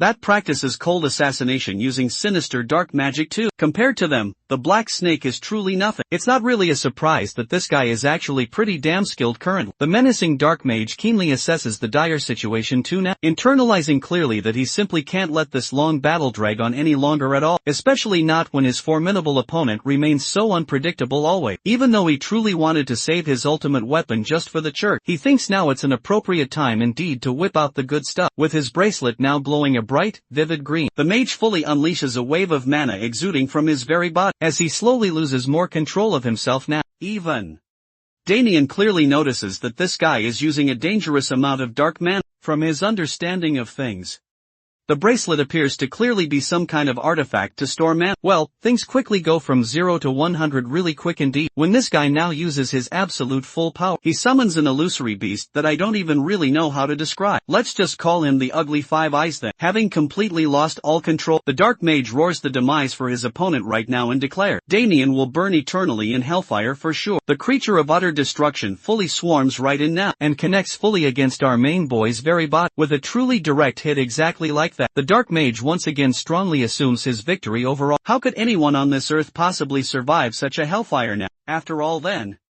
hellfire is something truly that can't be expunged even after one's death. Using the power of plot armor perhaps once again, Damien breezes right through those green flames indeed, pointing out the mage's grave miscalculation too. The thing indeed about the authority of greed is that it simply and truly doesn't dispel magic at all. Damien stands unharmed perfectly, as the very same hellfire flames get absorbed right into his body now. He stands uncontested fully, having become more powerful than ever before now, revealing clearly that the function of his authority is truly to absorb all dark magic indeed. The mage is truly at a loss for further words, questioning then how a Viscount's son could truly have the terrifying power of authority. It's high time indeed for this fight to finally end, as the young master now readies his own blades so grimly, commanding that he has absolutely nothing left to explain to a dead man. But on the inside right now, Damien is genuinely quite pissed off, certain that he has to rely solely on his dark powers indeed to win this battle. At the same exact time, he doesn't have a great choice but to invoke the ancient techniques of the Death Knight now in order to win this crucial fight. The Dark Mage is truly at a loss for accurate words when he sees the ominous aura blade. The powerful sword is coated completely in a dark black aura now, and it's certainly not just any sword technique at all either. It's something only achievable by a skilled warrior of the elite sword master rank precisely. Before he even yaps again about his utter confusion regarding Damien's incredible ability, our brave boy renders his most ultimate technique ever. The soul-severing slash is slicing his stunned opponent's body completely clean indeed, and leaving behind a quite massive gash right in the cave. The entire place crumbles down swiftly after being totally devastated by his sharp blade, while Damien fiercely glares directly at his helpless victim now. The deadly strike is unbelievably so powerful that it tears straight through the evil dark mage effortlessly, and slices the entire mountain massively behind him there, without even pause too. Damien slowly walks toward the fallen, defeated mage and pins him firmly down with his very own sword, demanding the precise location of the evil dark snake hideout now. The next exact morning, the young boy heads swiftly toward the great city of Landwork alongside his friend Victor now. The fatty questions the true reason for their journey now, but the boy quickly shuts him down hard for asking too many questions there, redirecting his curiosity elsewhere now. The Big Mac's attention shifts sharply to a dark book Damien is reading closely. The boy claims indeed it's a grimoire of dark magic he recently acquired too, though in truth he knows fully it came from the dark mage he took down himself. Victor remains quite skeptical here, knowing such grimoires are incredibly rare, truly and difficult to acquire at all. But before he can say more aloud, he's distracted now by a strange intent, foul smell itself coming right from a sack there Damien is carrying closely now. They arrive then at the market soon, where the boy hands the sack quickly to him there, casually stating now that it contains a person's very head saddle. Still refusing really to believe him at all, he opens the sack himself boldly, only to spot clearly a lifeless eye staring back cold. With a panicked yelp quickly he hurls it away and begins breathing heavily there, shaken deeply, when he demands instantly an explanation now. The boy firmly tells him to first deliver the head and that book. He'll explain absolutely everything afterward then. Despite nearly quite pissing himself there, Victor nervously agrees. Just a while later on, the determined boy arrives at the Dark Snake headquarters gates now, and confidently introduces himself at the gate. The guards dismiss the hack's unknown name at first, until they truly realize he's the one their boss warned them about clearly. The insightful boy catches on that they already know fully who he is, and boldly pressures them to let him through now. Much to Fatty's utter shock they agree to it, but just as they allow him to now enter freely, one of the guards suddenly fires a flare straight into the sky above them. In mere seconds quickly, the entire compound then swarms with assassins and bounty hunters fast, surrounding Damien fully with weapons now drawn out. According to them, this is that welcome gift prepared so well by their boss. Yet despite being completely surrounded firmly, the boy remains rather calm, certain they'll soon regret the choice they've truly made. Meanwhile, deep inside the headquarters building, Cedric, the big boss of the Dark Snake now, hosts the Landwork governor and his drunken knight right over lunch. The governor is clearly enjoying the fine meal and company here, casually grants Cedric full control over the city's red light district indeed. Cedric lights right up with excitement at the kind offer here, though he worries the other one might protest now, but the governor quickly reassures him there, claiming he holds the full authority to silence any opposition. The knight, slouched and quite tipsy you see, tries to offer his much help with something new, but the fatty glazes right him off soon, insisting the knight's already doing his key part by protecting them now. He tells him not to waste good energy on trivial stuff yet. The harsh comment flusters the knight too, and both he and the governor appear ready to do just whatever Cedric wants. Cedric plays along, really keeping them wrapped around his finger there. In sheer truth, he entertains them only so he won't have to bow to their full power later. His great ambitions reach far beyond just a district, as he plans to claim the entire grand city soon. Just as they're enjoying the moment now, one of their men barges right in, urgently calling now for Cedric himself. Though clearly quite annoyed, Cedric follows him out still. When the man reveals plainly that it's Damien, Cedric shouts his very name so loud that even the governor clearly hears it from the other room. He fumes intensely with rage now, realizing the dark mage he relied on had turned out to be such a disappointment. Still he waves the man off calmly,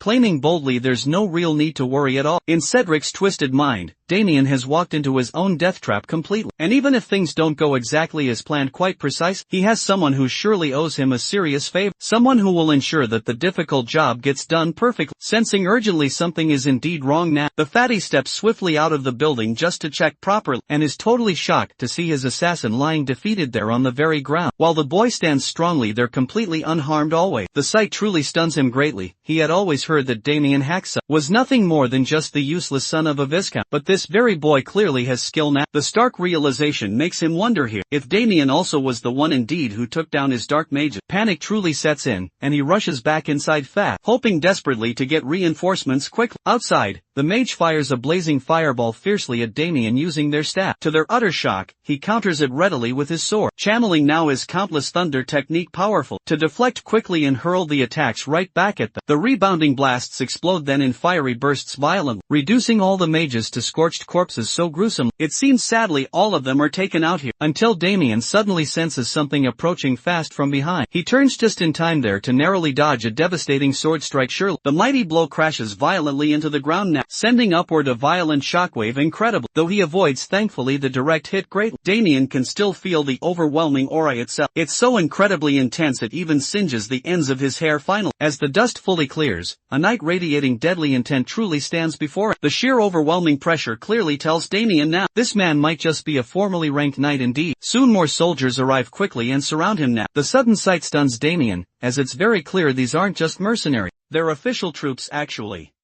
the very ones responsible for maintaining public order in this city. He immediately and fully understands exactly what that all means. Moments later on, the governor dramatically bursts onto the scene, shouting accusations loudly at the boy for disrupting the peace here. In the heart of the city, Cedric stands smugly right at his side, as the governor publicly declares now that Damien will be punished severely, not only for clearly targeting a respected businessman just like Cedric Big Cat, but also for attacking and brutally killing his own employees. The townspeople look onward, visibly quite confused now, as to just why the governor is siding with someone like that fatso. Cedric indeed, standing confidently right next to the governor now, believes that the boy is finally in truly real trouble now. But Damien just doesn't flinch here. He instantly recognizes Cedric as being the leader of the Black Snake, and calls him out directly with sharp words. Unwavering eyes indeed.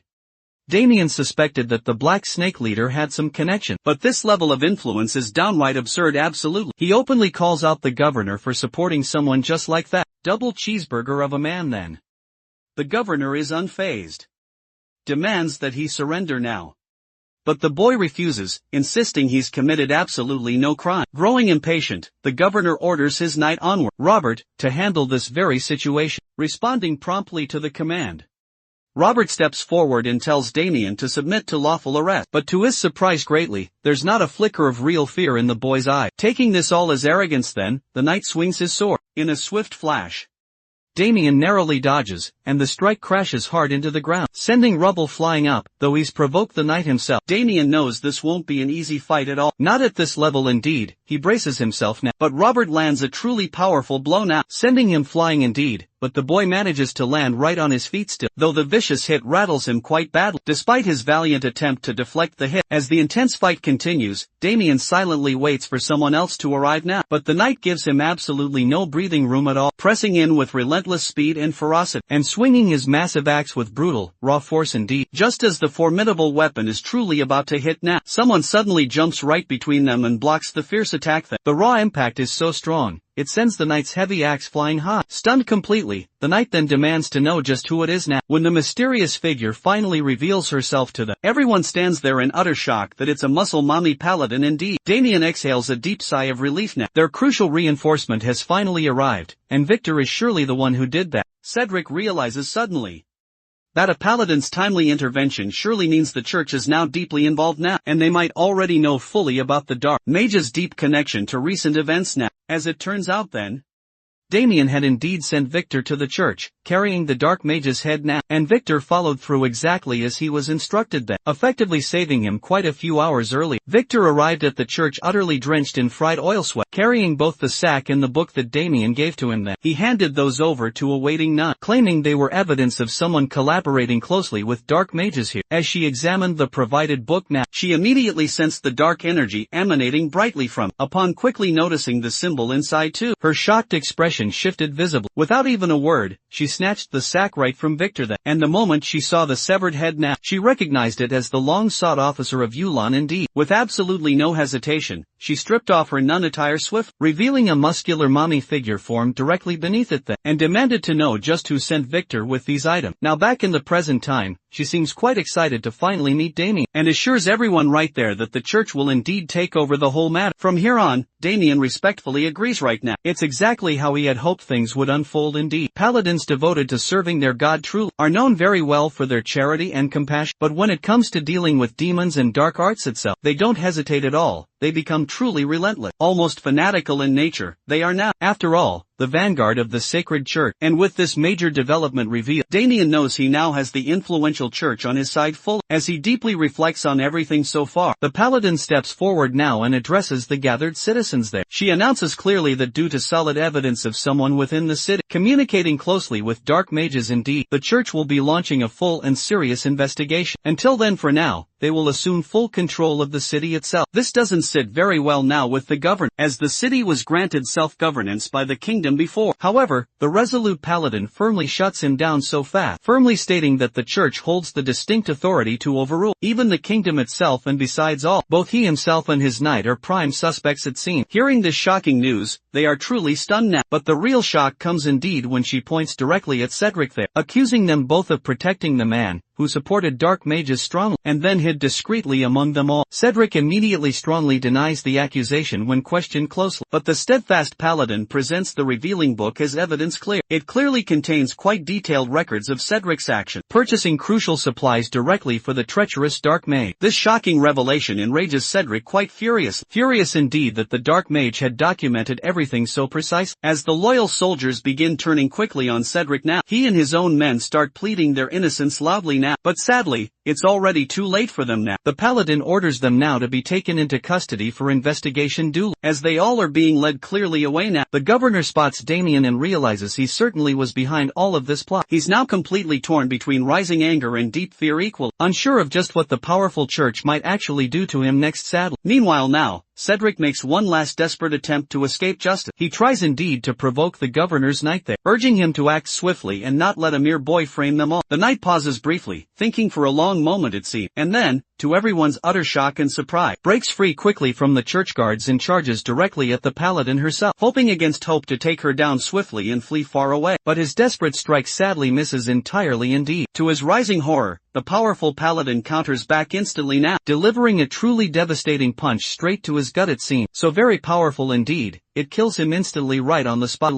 According to the paladin's creed, anyone who stands in the very way of God will be punished harshly. According to divine will, especially after witnessing the knight's grim fate, Cedric wastes absolutely no time and drops swiftly to his knees now, while the governor still actively resists. Meanwhile, the boys are simply enjoying the spectacle unfolding, watching the esteemed leader of the Black Snake gang right there, kneeling in utter defeat in front of the entire crowd. For that, the boy quietly thanks Victor sincerely. From his sharp observation, the paladin is even stronger indeed than he initially ever thought. Judging simply by her powerful aura and commanding presence, she's quite likely an Azure Flame apprentice it seems. The Azure Flame is famously known as the strongest warrior within the church rank, famous widely for taking down numerous very powerful enemies effortlessly. As Damien unexpectedly gets lost deep in thought just now, the paladin calls him out directly by his name, and sincerely thanks him for bravely eliminating the Dark Mage of Yulon completely. She assures him clearly that the church will acknowledge his dedicated effort, and firmly states that he won't be charged officially with absolutely anything. She now reveals that the church is fully aware Damien contacted them, not just solely to report the Dark Mage alone, but also specifically to use the current situation to cover his assault on the Black Snake faction. Hearing this revelation, Damien immediately apologizes now, and simply explains that the Dark Mage had actually tried to harm his family directly. The Paladin, quite moved by this heartfelt explanation, agrees to absolve him completely of any potential wrongdoing soon. She also willingly confirms that the established bounty for the Dark Mage's head itself, 1,000 solid gold coins, will indeed be paid to him promptly. While the total amount is definitely more than enough to purchase even a small castle outright, Damien strangely doesn't directly ask for any of the gold currently. Instead now, he earnestly requests something different entirely, one of the church's most guarded mana cultivation techniques instead. This specific request genuinely and greatly surprises the Paladin deeply, that despite his apparent current strength so far, he still ardently desires more advanced training overall. Yet Damien ultimately knows the whole truth indeed. Although he barely managed to narrowly defeat the Dark Mage by using his authority skill at last, he certainly won't be able to completely survive the trials the future truly holds soon. Without further growth potential for that, clearly, he definitely needs the advanced mana training technique now, the very technique one used by paladins themselves. He reveals that he has only learned the basic level of it so far yet, and now sincerely wishes to master the advanced stage truly. This shocks the Paladin. Reaching such a level of power now, using only the basics is nearly unheard of surely. She can sense the tremendous aura flowing through his very body, and the mere fact that he managed to defeat a Dark Mage only adds even more to her impression. Deeply moved quite deeply by his obvious potential, the Paladin offers something even greater still than the training technique itself. She enthusiastically invites him to become a Paladin himself now, but to her dismay indeed, the boy politely refuses now. She struggles hard to understand truly why he would reject such an honorable position, real one considered a great privilege so truly granted only to a select few chosen to serve God now. She insists it's incredibly difficult to earn that title. However, truly, Damien isn't particularly religious himself really, and more importantly too, he has absolutely no desire to become the church's mere pawn. Of course naturally, he can't say that out loud truthfully. Instead then, he claims he's simply not worthy of such a grand title. For now indeed, he lies smoothly that he simply wants to travel the wide world as a humble devotee really, in search of ultimate truth, much to Victor's shock and awe. The act itself worked perfectly well then. The Paladin clearly appears genuinely moved by Damien's apparent humility shown, impressed thoroughly by his sincere words truly. She agrees readily to grant him full access to the mana technique now, and warmly cordially invites him to visit the church almost any time now. With that done too, she formally introduces herself indeed as Agnes then, the very first apprentice indeed of the Azure Flame. Damien quite respectfully acknowledges her full name then, and then politely requests her kind permission to take care of one last pressing matter. She's feeling a bit puzzled honestly until she sees him walk directly over to Cedric and then, without any hesitation whatsoever, punch the fat straight clean out of him instantly. He smoothly follows up directly with a brutal swift kick that sends poor Cedric flying way across the entire street. Only at that point does Damien finally truly feel completely satisfied that he and Victor have surely accomplished exactly what they came for then. Meanwhile now, at the Lionbloom family estate, Erwin's father rushes swiftly to his son after hearing about the incident there. Erwin is trembling greatly in sheer fear, claims then that Damien tried to kill him with a mere fork indeed. This enrages his father very much. He demands at once to know who dared lay a hand on his son now. To his utter shock, the guards reveal it was Damien of House Haxon now. This just intensifies his own fury there. The idea that a so-called lowlife such as Damien managed to beat his son now, using what he considers simply cowardly tricks right now, drives him fully into a fierce rage. He begins smashing furniture around the room too, completely consumed by utter anger there. In a fit of pure vengeful fury now, he orders his own men to drag Damien to him like a dog most immediately. Meanwhile right now, at the Haxon household, Paladin Agnes arrives with her men, greeting Damien's father respectfully. Upon seeing them now, his father immediately grows quite angry, furious that his own son not only caused much trouble, but also brought what he calls now a group of complete lunatics into their own home. Agnes, remaining ever polite, informs him directly that their presence is related closely to the investigation of a certain heretic indeed. Despite his growing irritation, his father grows visibly concerned about just whether their house can accommodate for additional guests. However, his house somehow expands magically right when she offers some gold. Later, as Damien's parents retreat quietly to their room, Agnes sincerely thanks Damien for allowing them to stay right there. Internally, he never quite expected her to make such a request at all. To his surprise and shock, she has another one, truly. Even more unexpectedly now, She wants to ask personal questions about him now, apparently as part of further spreading the gospel far and wide. His parents accidentally overhear the ongoing conversation, and they immediately begin to misinterpret it as something quite flirtatious indeed, which only makes Damien much more embarrassed overall. Eventually Agnes gets clearly to the central point now. She promptly hands over the mana training technique he requested them, and in complete addition gives him a nicely matching sword technique too, explaining clearly that both complement each other perfectly well. These very two books here. A destructive sword style indeed, and an advanced energy cultivation method too, are unlike anything Damien has seen yet, even in his previous life before. As he begins quickly skimming through one of the books now, Agnes starts yapping away about how difficult it truly was to acquire them. She continues talking still, making completely sure he knows she went out of her way to help. She even further reveals that after reporting everything to her master above, the Azure Flame himself then expressed quite great interest in Damien joining the Paladin's Order. With that statement, she once again invites him to join their honored order. But our boy Damien, as always it seems, declines her offer. Agnes doesn't press the matter further then. She simply smiles sweetly, offers her sincere help if he ever needs anything at all, and then leaves the scene, Damien watching her go now. Damien grows uneasy quite fast, as one thing now becomes clearly clear. She's a true fanatic above all else then. Inside the ruined cave here, of the Dark Mage Church now, investigators carefully and slowly examine the remains left here. One of them appears visibly shocked and surprised now, as he still simply can't believe that a kid like Damien managed to actually defeat a mage trained well in dark magic. The other investigator there shares the same lingering doubt, but points clearly out that Lady Agnes hasn't raised any true concerns about it. Still, the entire situation troubles both of them quite deeply, as they openly discuss.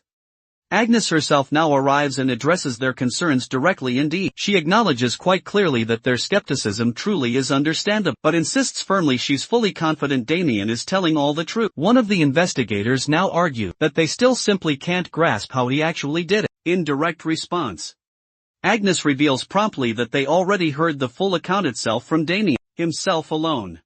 She explains vividly that on the day his servant delivered the severed head quite grimly, she also certainly had her own lingering doubts about his true ability. That's exactly why she stayed discreetly behind and secretly observed him from afar, when he was later suddenly ambushed by assassins there. To her genuine surprise, Damien completely overwhelmed all of them then. What shocked her there the most was clearly seeing him deflect a fireball fast, with nothing else but his own sword in hand. Hearing that both investigators are indeed in disbelief now, however, Agnes explains that she's heard of warriors who have, upon reaching quite a certain level of skill, can deflect magic attacks with raw skill and aura control alone. One of the investigators now speculates that Damien just might be a swordmaster actually, but Agnes remains quite unsure of that, though she firmly believes he's at least a gifted warrior absolutely. She also then reveals that after Yulan's defeat itself, she considered taking Damien along with her to meet her own master then, believing he could become a valuable asset to their church surely. With that said now, she firmly orders them now to stop doubting so much and focus on their own work instead. Outside the Haxon estate quite now, an official knight of House Lionbloom arrives now, leading 2 apprentice knights right behind him too. He confirms this location now,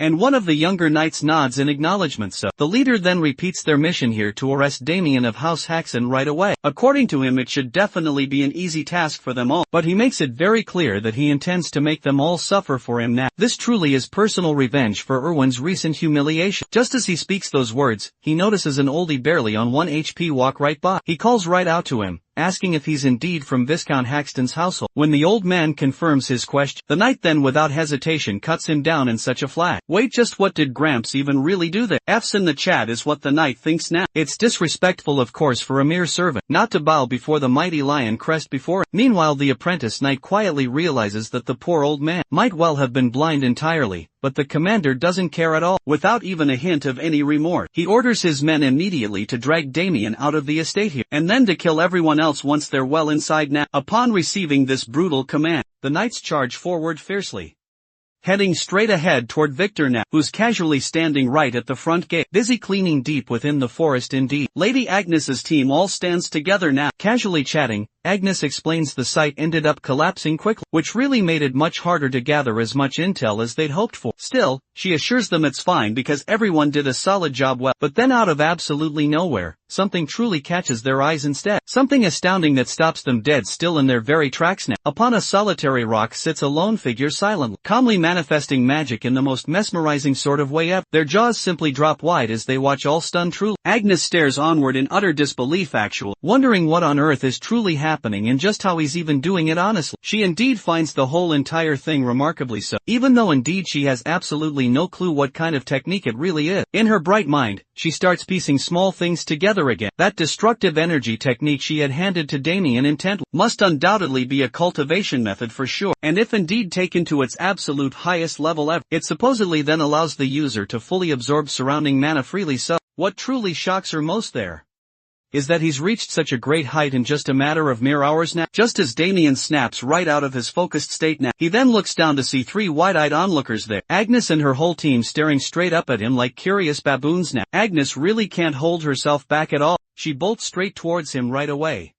Damien remains calm and casual as always, glances her way quickly and asks if they're done with their investigation too. Right then Damien's feeling pretty darn good about the book there in his hand, fully and totally absorbed in its vast contents now. Agnes, watching him quite closely indeed, really can't help but notice the impressive progress that he's made here. It suddenly hits him now that Agnes wasn't exaggerating one bit there when she talked about just how truly rare this old book really is. It's the genuine real deal, hard indeed to get and even harder to truly master now. As quite a swordsman back in his past life, clearly, traditional sword techniques really don't hold much true meaning for him anymore. But this cultivation method here is quite a serious game changer, that something truly useful even for someone important like him. In fact, come to quickly think of it, indeed, the destructive energy technique now was specifically designed to compensate greatly for the insane mana drain caused directly by the destructive sword technique's power. Thankfully, it's built quite differently this time. It collects available mana way faster than most techniques now, and can even temporarily pull in external mana from all the surrounding. That alone truly makes it a very powerful asset, especially for a strong someone like Damien here, who surely needs fuel for high-level combat, without any burning out. Lady Agnes and Damien both catch themselves locking strong eye, and for a brief moment there, everything truly seems to pause. The Snow-White beauty actually blushes rather soft, while the weirdo himself boldly breaks all the silence, casually pointing out plainly that it's dinner time now. He suggests kindly they head back together now, but out of absolutely nowhere, Damien suddenly senses a sharp wave of bloodlust. His instincts scream loudly that the vermin is indeed here. Without wasting even a single second now, he tells Agnes quickly that he's got an urgent errand at hand to take care of, and clearly that he'll head out promptly first. He kindly tells her to return safely at her own relaxed pace. Agnes is left stunned, truly watching him disappear with unbelievable speed, especially indeed considering he used such a small amount of mana. She realizes then he must be controlling it with incredible precision now. Agnes quietly wonders just exactly how far Damien's limits really go. Meanwhile, right back at House Haxun now, things indeed have taken a rather violent turn. Night Lavender is mercilessly beating poor Victor, landing a gut-wrenching punch straight to his stomach there. Victor collapses, soon begging for mercy now, but the night isn't quite finished yet.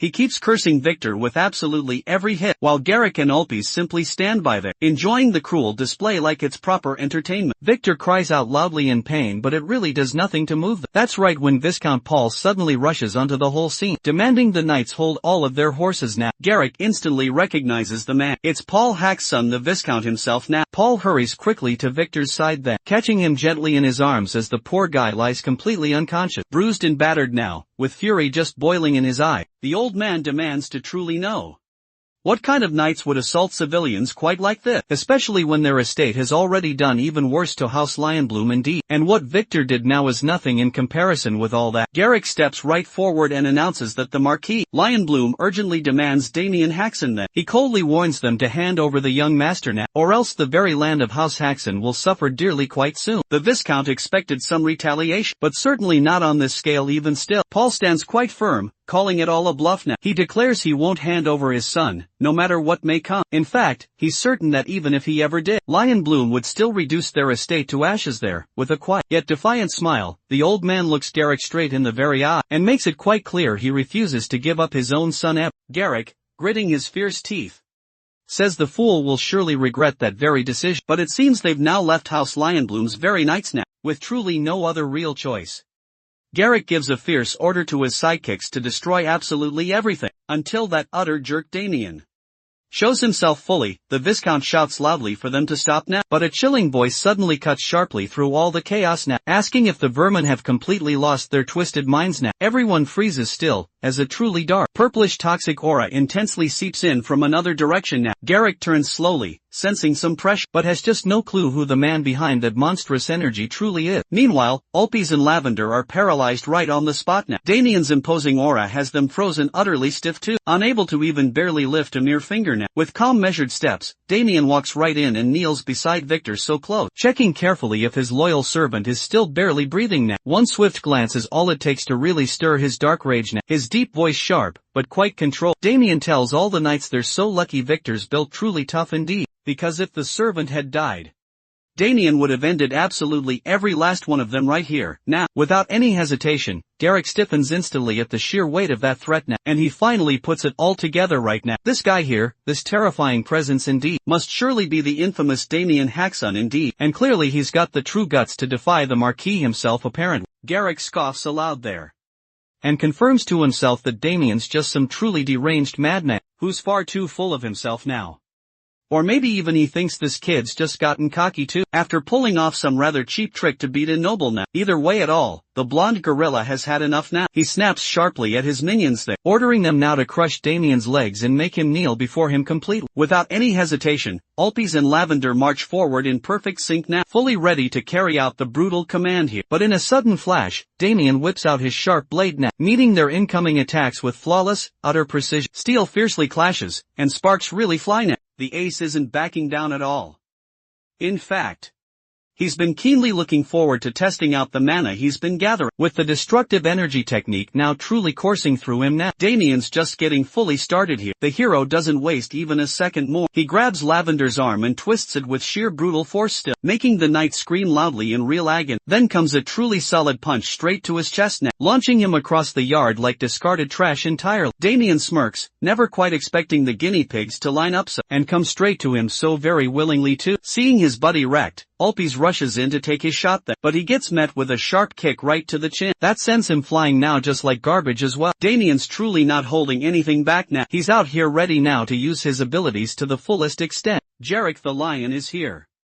Bloom family's official knight arrives, steps onto the scene, heading straight now for Damien then. He's shocked to see this guy not falling for Lord Irwin's cheap tricks. Truly, still it doesn't quite sit right with him even so. How Damien practically crushed Ulpies then. Those mad skills are not something Jarek ever expected Damien to have really. Damien brushes it off casually, saying there's no need to go that deep now. But Garrick suddenly shifts dramatically into this very dramatic mode now, like all of the puzzle pieces just clicked perfectly for him. Damien's completely confused still now, and that's when this blonde gorilla of a knight suddenly claimed that Damien isn't actually Damien Haxon at all indeed, but an imposter really. His father, Viscount Haxon, is holding Victor tightly, is completely stunned now by such a wild accusation overall, thrown even deeper now into total confusion for sure. Even Damien looks utterly disgusted truly, that this gorilla brain knight could think he's dumb enough now to pull a stunt like that at all. But the blonde gorilla keeps yelling fiercely, saying Damien absolutely must stop lying currently, that he's not that kind of a guy who falls for such simple trap, and that this is most clearly a setup now by the field dog still, to stop the lion blooms quite from rising later. The man just keeps going on and on now, insisting that Damien isn't the real Damien Haxon at all, and honestly, the rant is starting to get really boring for Damien indeed. He simply calls him a fake poser right then, just some hired hand truly, sent to take down Lord Irwin now and drag the good name of How Lion Bloom through the dirt and mud. Garrick then starts reaching for his very own sword, calling them all a bunch of quite lowly jerks now, for throwing mud at the Lion Blooms indeed, and daring to even mess with them like that. Damien just can't believe now. This King Kong wannabe's got a brain that's the size of a simple pinball reel. Lavender's simply lying on the ground, pretending to be knocked out just to stay quite out of the mess entirely. Viscount Haxon calls straight out to his dear son currently, while Victor quietly prays now for Lord Damien's ultimate victory against Garrick then. That's right when Garrick pulls out his sword and suddenly charges at Damien too, probably truly aiming to chop his head clean right off. No doubt surely he can tell this fake Damien's indeed got skills for sure, but he fully figures the guy's luck has finally just run out now. The old fool's got got it entirely planned indeed. Once Damien gets just even half a step much closer in the very moment he's well within his range now, in the blink of an eye, he's going to cleanly split him right in two. With that brutal thought, Garrick swings his blade straight at Damien's neck now, fully ready to slice it right in half indeed. But Damien dodges it swiftly and fast though, flashing a subtle smirk right there. He surely knows the lion blooms didn't send a mere clown this very time. They actually sent a truly real knight instead. The gorilla can hardly believe this poser just fully parried his thrust attack, but brushes it quickly off, thinking it's really just a quite lucky fluke still. The knight is truly furious seeing the said poser deflect his strong attacks now, so he furiously charges directly at Damien once again here, this very time unleashing a fierce wave of pure fire with this strike attack. He shouts boldly at the lad to try even blocking this strong one here, daring him boldly to handle something purely with real fierce heat like this. Damien still stands right there, cool as ever indeed, blocking all attacks easily like they're nothing but a simple puff of mere air around. He mocks the blonde gorilla so hard for being too slow indeed for such a big guy, and that quite pushes Garrick right over the edge there. But now it's surely Damien's turn at last. He whips out his own sword and dashes forward now at full speed, aiming straight now for Garrick's forehead up ahead. Damien's so fast now that Garrick can barely even see him move, let alone his fierce attacks in just a mere blink. Damien lands a truly solid kick to his face hard, sending him rolling roughly across the ground just like a piece of trash now. The big guy's finally down indeed,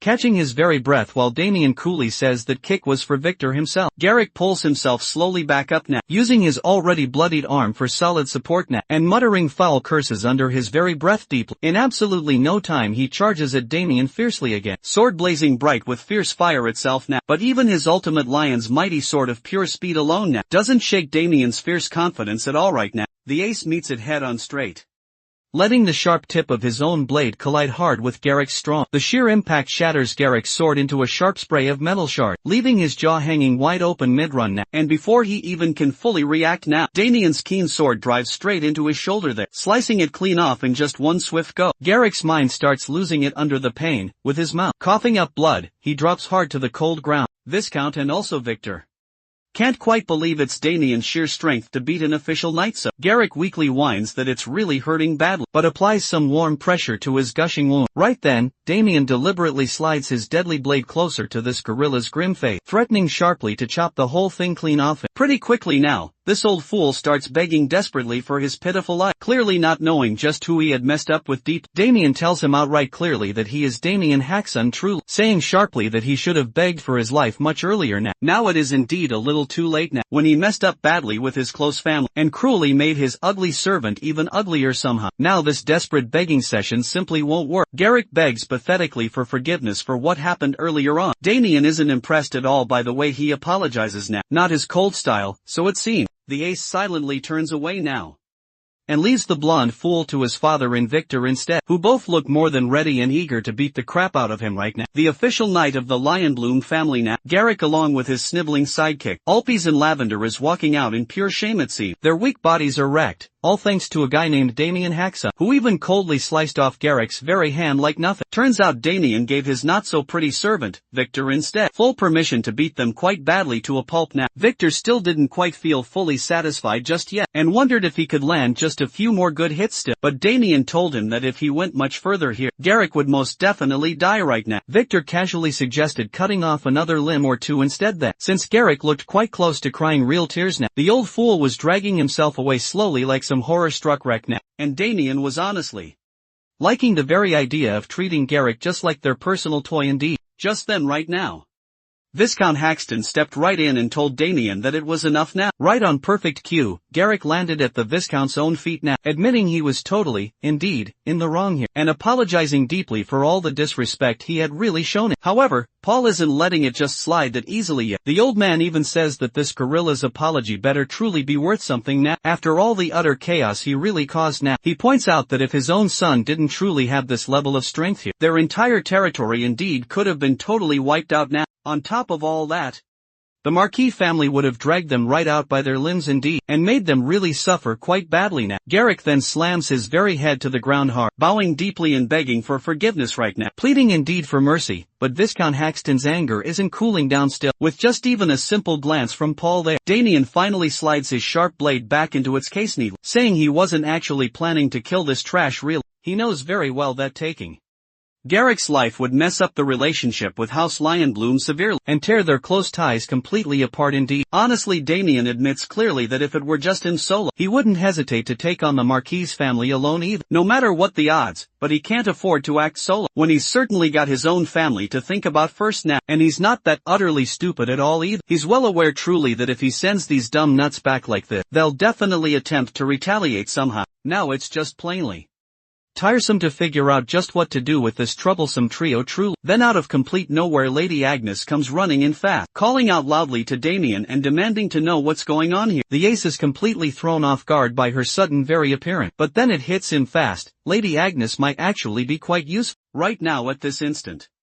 So he quickly fills her right in on the whole current mess and she gets the clear picture now. Once she fully understands Damien's concerns now, this beauty's fully on board now to back him up well. Damien directly asks if she's got clever ideas up her sleeve at all, and she pauses briefly, then offers thanks clearly. House Haxton then, for successfully taking down one of Yulin's executive officers so well, for the very first time ever now. That's no small feat at all. With that big win, Lady Agnes figures now she can officially fully recognize House Haxton as an allied household now, which honestly does ease Damien's mind just a bit there. Not to even mention Viscount Haxton and Victor exchange a knowing glance well, both fully realizing that if this plan works out fine, their family just might dodge a major crisis indeed. Meanwhile Damien's pulling his very best puppy-eyed look right now, trying to clearly charm Lady Agnes into accepting his request now, asking directly if she can really fully make it happen at all. The girl's clearly quite dazzled by him so much, and are totally completely ready to grant that favor right then. Deep down this wicked smooth talker had been aiming for something precisely like this all along, really. Divine protection from the church itself. In the back, Paul and Victor watch their son's little flirt game unfold, working like pure magic on the noble lady right now. Lady Agnes agrees to Damien's bold request without a second thought indeed. With that, Damien makes absolutely sure everyone hears him loud and clear now, ordering that this urgent matter be reported to House Lionbloom immediately here. He tells the troublesome trio of knights to go back now, and inform their boss quickly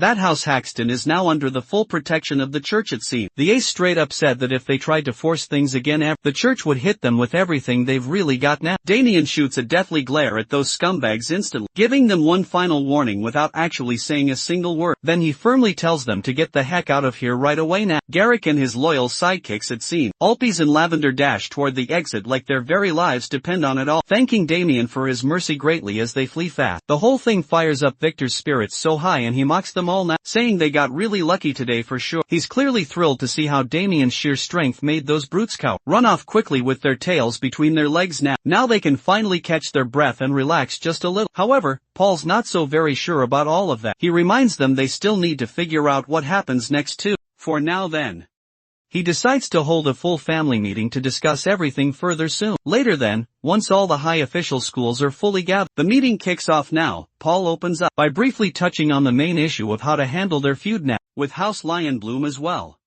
which has definitely become a truly growing concern here. Abel, fully suited up indeed, in the nerdiest way possible, turns to his father now and asks why this meeting even truly mattered, if they're already secured now by the church. He doesn't quite get the point at all of worrying about the feud itself, now that they've got the church watching their backs here. That said, Louise steps in then, and points out that they're not really in a position now to expect the church to fully protect them instead, or really step in, when things get quite serious indeed. Come to think of it now, Paul agrees with his daughter truly. He explains clearly that the church usually avoid getting too deeply involved right now in noble affairs truly, especially ones now that could spark political backlash later. Besides this, the true power of the Lionbloom family overall doesn't just come from their military strength, so it runs much deeper now than just that. The Viscount is fully aware now of the power struggle they're caught in deep against the Lionbloom, who could truly crush small, noble families just like theirs in countless ways, if they really wanted to do so. Thinking deeply about the wisest way to handle such a situation now, he figures the most realistic option now is to simply pay them off soon. A decent sum indeed to keep House Haxton out of further serious trouble. If that doesn't quite work, the second option would surely be to seek protection now, under a quite high-ranking noble indeed, who could fully shield them from the Lionbloom's dreaded reach. Lady Agnes listens closely to Paul's reasoning, and understands fully that, realistically speaking, entering the protection of another great house surely might just be their safest move of all. Still, she then speaks up quickly, suggesting perhaps there could be one more bold option here. Without missing even a beat, she slides in her favorite idea now, making Damien a paladin. She says surely, that if he becomes truly one now, it would solve absolutely all their problems at once. Indeed, Damien's very face truly says it all there. He surely had quite enough of this nonsense talk. He certainly didn't expect this thing to be tossed right in now, into the middle of such a serious meeting indeed. But it's indeed too late now, with everyone in the room just staring at it, waiting for a quick response. Damien straight up just rejects the very idea. Paul truly doesn't try to force the issue either. He respects his son's decision fully and considers the option off the table now. On the other hand here, Abel is clearly flinching at the mere mention of it now. Suddenly, the nerd just slams the entire table, demanding his own father's undivided attention right now, when Paul quickly turns right to him.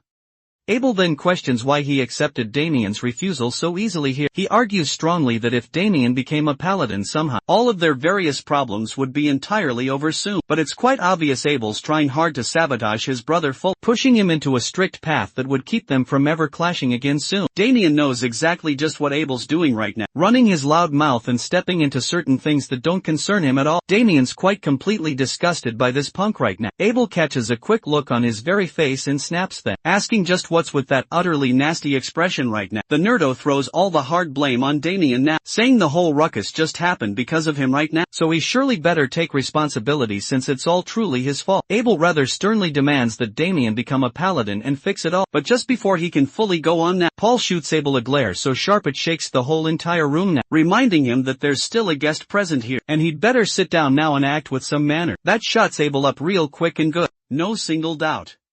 Paul agrees Damien's own actions sparked the fierce feud with the Lionblooms now, but he well also knows it's truly not entirely his fault indeed. Then Paul drops now the real bomb rather heavily. Lionbloom's second young son had quite lustful intentions toward Louise there. The old wise man knows that if Damien hadn't stepped straight in, that awful guy wouldn't have backed off easily at all then. In short, their own fine son protected Louise in place of a quite powerless father, who couldn't act. Marilda and Louise now quietly console sad Paul, seeing the weight he now carries deep. Just then the proud figure of Viscount Haxon truly rises now, walks right over and pats Damien softly on the shoulder then, telling him he did very well today overall. The old man is genuinely quite proud of his very own son, for saving their family's honor indeed, standing so tall against the clear insult to their own house, and giving those loafers exactly just what they deserved right. That very moment sparks a truly warm feeling in Damien's heart deep down, something indeed he never quite expected to truly feel now. He quietly softly says it was just something he truly had to do. Paul decides to really take matters into his own hands for now here, asking everyone to let him just act like their dear father for once now. But just then suddenly, the butler walks quickly in with the news that someone from household here, Pixie, has just arrived right now. Paul really has no idea what urgent business they'd have with them now that, it turns out, their young master now.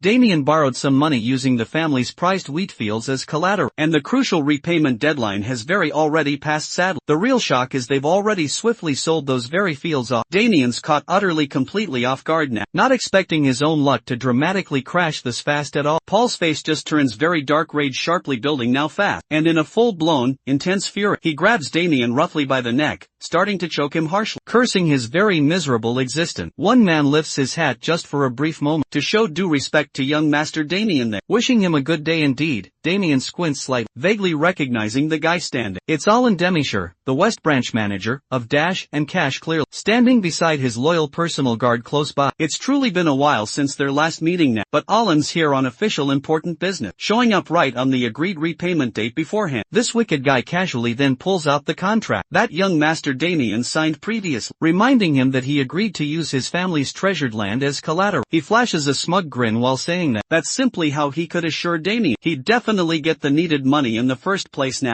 Then with a very smooth tone indeed, he presents the crucial paperwork to make it all truly official, calling it just a simple formality then. He tells Damien there's truly no need to worry at all now, like everything's perfectly under his control here. The old man snaps, saying aloud that someone of such low birth could never ever take land from a noble like him. Meanwhile, Damien starts to piece things together slowly, finally now remembering that Owen is the one who manipulated him into handing over the land deed even in the first place, it seems. He can't help but question what made him even agree to such a thing now, looking the man straight in the eye thus. Damien asks how much he actually truly owes him in total. Owen calmly replies that he borrowed 200 gold before, and with the added interest, the total now comes to 300 gold total. That specific amount sends shockwaves right through Damien's brain then, making his jaw practically hit the floor below him. He stares at Owen now in disbelief and shock, asking if that number is actually entirely correct still. Owen, with that same smug calmness still, simply tells him to go ahead and just read the contract then. Damien struggles now to even remember quite why he borrowed the money in the very first place. It feels like it all happened ages and ages ago. But one stark thing he knows now for sure is that their family doesn't have that kind of gold just lying around idle. At this very rate, he's utterly convinced he's about to drag his entire dear household into utter poverty, left there begging for coins like filth, homeless barbarians out in the open.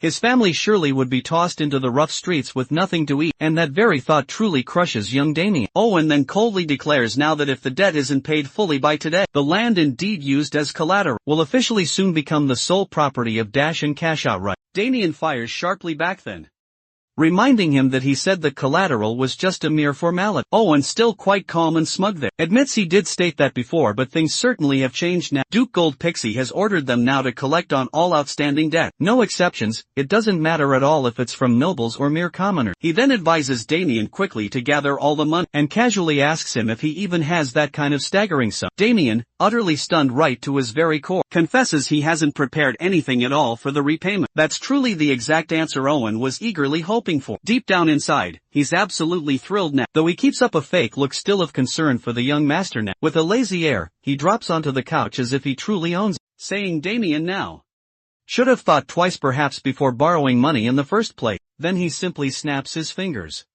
and two towering, gorilla-like bodyguards quickly step forward then, locking deadly cold stares directly on Damien now. Owen insists firmly on handling the dire situation his own way, now fully aware indeed that Damien simply can't repay the debt on his own at all, as much indeed as he truly likes collecting the money. What he truly enjoys most are tense moments quite like this, watching arrogant nobles now fall right to their knees, groveling, truly humiliated, and indeed licking his very shoes. Now Owen's practically buzzing, just buzzing with excitement, just imagining clearly what kind of face Damien will make next. The mere thought alone sends such a chill right down his spine. It's just the kind of thrill he truly lives for now. Meanwhile, indeed in a totally different vibe entirely, Marilda and Louise are casually, calmly sipping tea, while the Viscount paces right around like a complete madman, eaten up thoroughly by stress, Abel sulking off on the sideline, probably cursing loudly his very own existence deep. At this point right now, Miranda gently offers the Viscount a seat then, telling him clearly to rest before he ends up carving some hole in the ground soon. With all that rather frantic pacing quickly, even Louise directly tells her own father to calm down just a little bit, but the old man indeed is really at his limit here, practically quite pulling his hair out greatly in frustration now, burdened clearly by the disaster his very own sons dragged them into firmly. Paul's really on the very verge of losing his full mind so soon, knowing full well clearly they can't just sit around doing nothing, when their entire very future is hanging by a mere thread indeed. Marilda casually sips her tea now, calm as ever indeed, and tells them to trust Damien still. He took this matter into his own hands, it's true, and all they can do now is simply wait. Even Louise backs him up fully,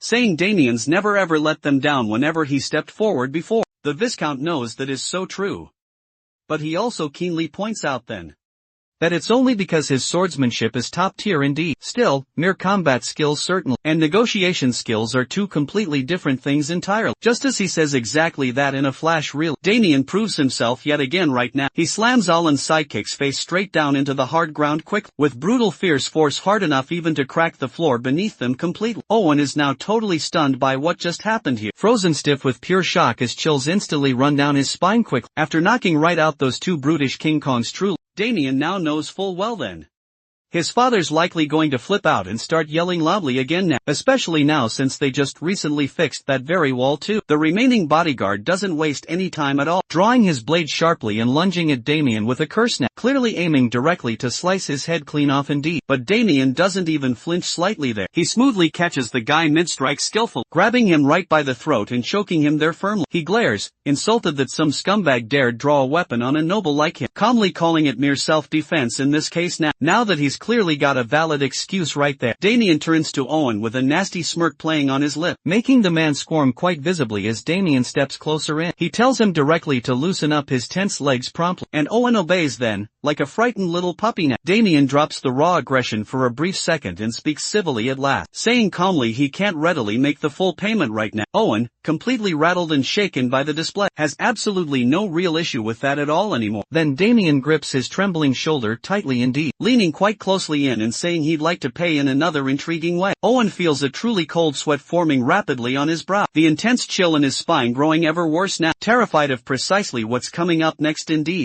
The very next day then, Abel gloomily tells his father that violence fully won over justice, and that the raw truth alone deeply breaks his heart now. Meanwhile Marilda and Louise warmly chat so freely with Damien, reminding him to please eat quite well on his long trip and take care. Down on his knees, Abel looks right up to the vast sky, asking God just exactly why, but Paul swiftly shuts him down, telling the nerdo right now to cheer for his own dear brother, instead of just crying much like a small babe. Even so, the Viscount seriously has such second thoughts now, wondering greatly if their whole plan will actually fully work out in the end. Lady Agnes is standing nearby just then, says it's such a pity they sadly have to part ways right now. Damien thanks her very sincerely indeed for absolutely everything she's done. The White Beauty mentions then that their entire investigation is clearly nearly wrapped right up now, so they'll most likely be returning safely back home tomorrow soon. She sincerely wishes him a safe journey full of many blessings, and Damien then gives her a grateful nod indeed. Then she adds just in case he changes his own mind, but Damien already knows right where she's going with that now. He gives her a calm and firm look instead, and assures her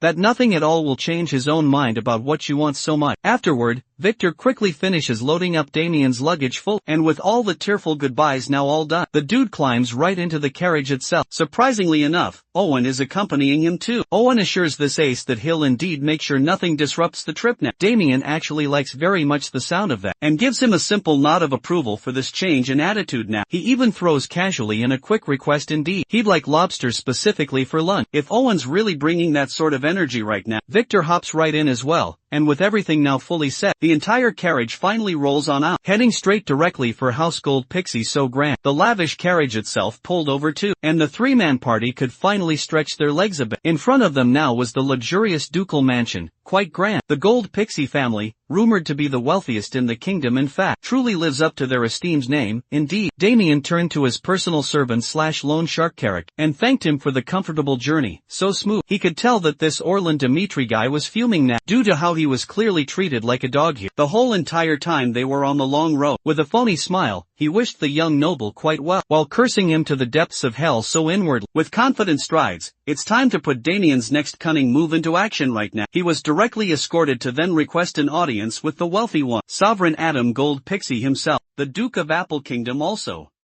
examined the brat from the Haxton family with discerning sharp eye. Of course, our boy behaved formally and very polite, like a proper noble should, without any wasting more time now. The Duke asked the young man his reason for this sudden quick visit here. Damien frankly confessed that he borrowed money from the dukedom's loan company itself, and the date of full repayment was fast approaching quickly. He also disclosed that he does not have the money now to pay the debt off. With that clearly in mind, he wanted to propose another way now to settle the bill. Instead of paying back in cash money, he wanted indeed to pay by representing the Gold Pixie dukedom then, to defeat the Lion Bloom family once and for all time. The Duke seemed quite intrigued now, while his inner circle surely was taken aback there. Adam Gold Pixie then chortled at the sudden proposal there. It sounds like this young man did his homework thoroughly, and came right to him after hearing some rumors spread. Well, within the heart of the Apple Kingdom still, the hottest gossip circulating around there is the recent development now, in the border region between the Lion Bloom Marquisate then, and the rich Gold Pixie dukedom. Certainly, a large gold mine was recently discovered now, making it a vital point of great contention there. The two families now have been rivals for quite a long time. Now this discovery of riches truly is the breaking point now. Right now they are preparing indeed for a duel between low-class knights, to truly settle the generational beef at hand, and ultimately determine the very ownership of the mine now. In Damien's past life, the outcome was quite a definitive one in truth. The duel then would end in Lionbloom's complete and overwhelming victory itself, at the skilled hands of their rising star knight. Afterward then, the Lion Bloom Marquisate would leverage wealth extracted from the gold mine now to rapidly expand its power quite considerably. In contrast, the Gold Pixie dukedom would slowly start to lose its influence instead. To properly sum it up now, helping the Duke win this upcoming match here would neatly kill two birds with just one stone. Not only can Damien fully pay his existing debt, but he can also keep those Lion Bloom bastards in careful check indeed. Adam Gold Pixie was indeed drawn to the young man's innate boldness. He had also clearly heard rumors about the Hawks in air now, taking down the second son of the Lion Bloom family himself, and crushing a major crime enterprise in Landwalk City too. Those accomplishments there certainly boost his existing credibility quite well, so there is absolutely no need to simply deny them here. His arrival here is just right on perfect time now. Currently now,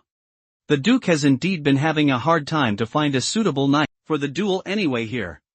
Damien confidently declared then that he was the perfect candidate chosen, dubbing himself as simply the only low-class knight who can stand toe-to-toe strongly against the Lion Bloom heir too. Saying that he actually can defeat Michael Lion Bloom is quite a daring claim. He's well known as a generational genius after all this time. While there is absolutely no denying that the kid is truly impressive now, Damien is a whole other powerful beast entirely though. But while he definitely was selling himself as the rightful representative now, one of the Duke's knights butted in sharply to oppose his wild claim, based strongly on exaggerated rumors heard. Besides Lady Chelsea herself, Gold Pixie is indeed still on the road trying hard to find a suitable candidate. Middle-class true knight Ernst Torwit here is not even hiding his deep disdain for Damien now. It definitely has been a month since the Grand Duchess arrived. Chelsea now ventured out now to find a knight, one who could cut down Michael Lion Bloom. Her supporters indeed are confident that she will pull it off well. Horwitz continued onward, trying hard to dissuade the Duke from disregarding his daughter's valiant effort, telling the Duke to trust the entire process fully. Duke Adam listened closely to his knight then, and accepted fully the validity of his wise word. Damien suddenly felt now an itch to strangle this skinny knight indeed, spoiling Damien's big moment here. He looks just like a chewed-up bone that an orc spat right out there. He greatly values the wise advice of his loyal retainer, so he asked Damien now to defend his current proposal right now. For just this scenario right now, he'll just have to show all his qualifications through decisive action for maximum overall effect right now, so he boldly blurted right out that not picking him now would be a massive mistake. If Gold Pixie truly wants to win the coming duel, Damien simply is the only right and perfect choice now. Whoever the Grand Duchess brings forth won't even begin to compare at all. To fully back up his bold claim there, he challenged that skinny knight to a little contest indeed. Boney should take up his blade, and Damien then will block his strike. If he can block an attack from a mid-class knight too, then that should be enough solid proof that he's the real deal. It was a successful rage bait after all. Horwitz wanted nothing more now than to teach the brat a lesson, if the Duke would give the permission to do so now. Fascinated and quite excited, Adam gave them the green light for an exhibition match. A few brief moments later, the training ground was prepared as the venue. The combatants mugged each other fiercely, while the Duke and all his posse watched intently. Victor just then arrived, only to find his young master mixed up with some serious bullshit again. He looked sharply at his boss's opponent now, and felt the very fire of rage burning inside the knight deep. This is indeed what happens when rage baiting goes too far now. The dukedom's dedicated guardian knight, Jael Heinrich, stood beside the Duke there and presided over the match closely. When given the official go signal, Sir Horwitz stood ramrod straight then, like he had a stick up his ass there, and offered the arrogant young man one last chance now to kneel and surrender quickly in response back now. Damien simply yawned and demanded that they hurry right up. This little test was limited to only a decisive strike here. The mid-class knight made sure to bring out every bit of mana he truly had, manipulating the flow of mana to converge on his spear's very tip, sensing dangerous amounts of power quickly coalescing right now. Damien worries now that he might have rage-baited the guy a little too far indeed, with his own face grimacing now with rage then. Sir Horwitz aimed his spear's tip at the arrogant bumpkin now with killing intent. Moving as fast as lightning strike, he closed the gap swiftly while gathering absurd amounts of momentum too. It truly was an impressive opening move, but if Damien knows the strike's real path, blocking the strike should not be that hard now. He raised his sword swiftly with a clear view of the spear's very tip now, ready indeed to defend now with perfect placement soon. At the very last second then, Horwitz's spear tip seemingly bent and snaked its way past his defense so fast. It was just a minuscule change in the angle itself, but it left the young man's chest quite wide open then. With perfect precision, his sword crumbled and shattered right in half now. Upon feeling the sensation of steel fragmenting under his strength too, Horwitz knew right then that the fool fell for his dubious trap now. Without a blade to bear the brunt of the incoming attack, the spear tip continued roaring until it reached Damien's chest so fast, drawing his blood. The Duke was truly taken aback indeed, and Victor felt his stomach stomach turn upside down entirely. At the mere sight of his young master's precious blood now, much to just everyone's complete surprise there, Damien regained his balance and certainly did not fall down. He looked like he was in terrible pain now, but he remained standing still. Horwitz could not believe his very eyes here. A mere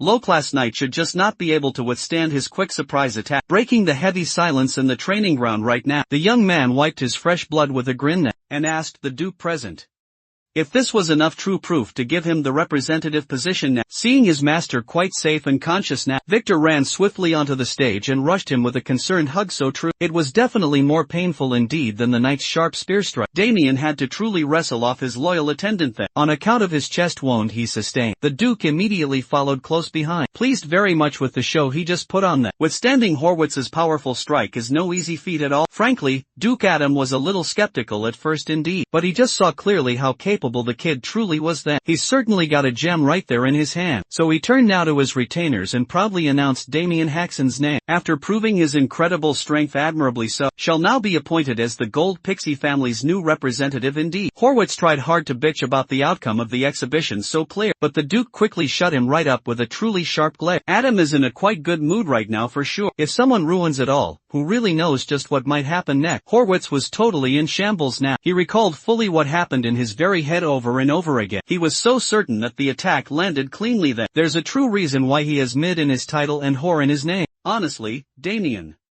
as he exists right now, is already beyond the middle class of the entire knight hierarchy now, since only low-class knights are permitted to participate. In the upcoming duel, he has to hold back and really fake his level quite well. He truly had to make sure that his performance was convincing now, enough to easily fool anyone out there. He had to resort to using a magic shield just to defend himself, and dampen the spear's sheer force for a split second only. If he somehow got the timing wrong, he could have been in very real danger indeed. The Duke then assessed his condition now, and saw visible signs of some light internal damage too. Duke Adam can't let his new blade truly get damaged like this at all. He tapped his ring and gently opened his subspace storage. A magic item quite like that must be expensive as fuck truly. The wise Duke retrieved an ornate box from within the subspace, and offered its valuable contents to Damien as a kind gift. Inside the box, there were 5 little golden balance pills indeed. He had to pay a rather high price to get these things from the alchemy school now. Knights usually take these precious pills during intense training, but it's also an excellent remedy indeed for internal injuries too. Damien graciously accepted the grand gift and extended his gratitude then. With that, the Duke cemented their brand new working relationship now. The young Baron's ambitious plan is progressing quite smoothly now.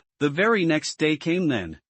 Damien spent the night soundly in one of the mansion's lavish rooms now. Today, he came to properly check out the extensive training facilities here. He was quite pleasantly surprised at the sheer efficacy of the balance pills here. His internal injuries from yesterday practically healed overnight entirely. He didn't quite have time to look around yesterday back then, but as quite expected of the Duke's household overall, they certainly have top-notch training equipment everywhere indeed. Coming to this very place was definitely the right call surely. Now, he certainly gets to train using some really good stuff too. While he was admiring the extensive weapon rack right now, someone with a squeaky voice rather loudly called his name in an arrogant tone. He looked ahead now to see a shorty that had to stand atop of a platform indeed, just to reach the same imposing height as him now. When asked, "What's up?" simply enough, some douchebag then named Pavel Vermeulen steps forward, a low-class knight of gold pixie dukedom indeed, flashily introduced himself then right there. As for the 2 goons standing behind him, you see, they are simply his sworn brothers. Quite so. These 3 together were also selected then to participate in the upcoming match against the formidable Lion Blooms as well. Pavel claimed straight out that they were out training in the field yesterday, so they were not around at all to witness the shit show. He claimed firmly that if they had been there present, they would have stepped right in and easily dispatched Damien so fast, instead of getting Sir Horowitz deeply involved then. Pavel sees this duel with Lion Bloom now as a crucial matter of honor for their noble house right now. They can only sincerely hope that an outsider's mediocre skills indeed won't drag their entire team down. With that being solemnly said now, Shorty warned Damien sternly never to interrupt their intense training session. He quietly walked straight away since he preferred intense training on his own anyway though. In addition here, he's quite curious now about the level of skill his teammates possess indeed. Now is indeed a chance to see them in action full. After quickly getting right into their positions now, Pavel gave his brothers that go signal with a loud harumph surely, leading now the 3 stooges.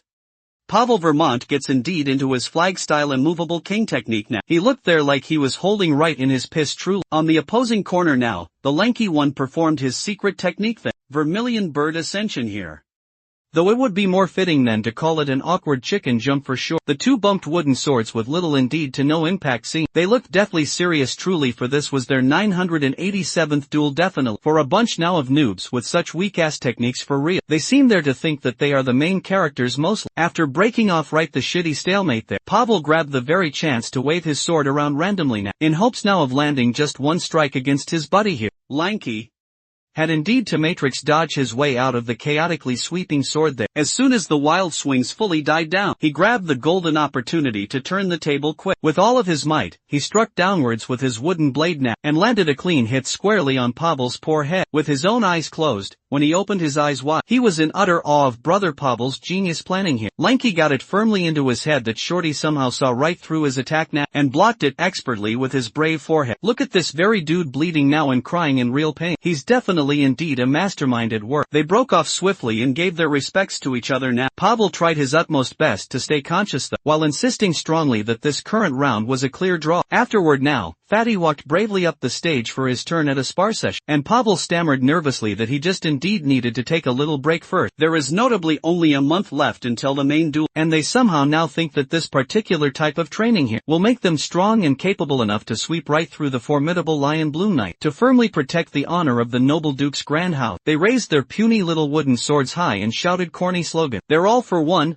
for all, they chant together. At this very rate, these three are on track to being humiliated badly by Lion Bloom Knight. Off to the side there, Damien quietly watched on with a continuously worsening dark expression now. He was so fully focused on securing his spot as a representative indeed, that he did not take his would-be teammates into much account. Now he's feeling quite a sense of impending doom upon seeing the veritable clowns he has to share a stage with now. He might have even been as strong as an actual god itself in his distant past life then.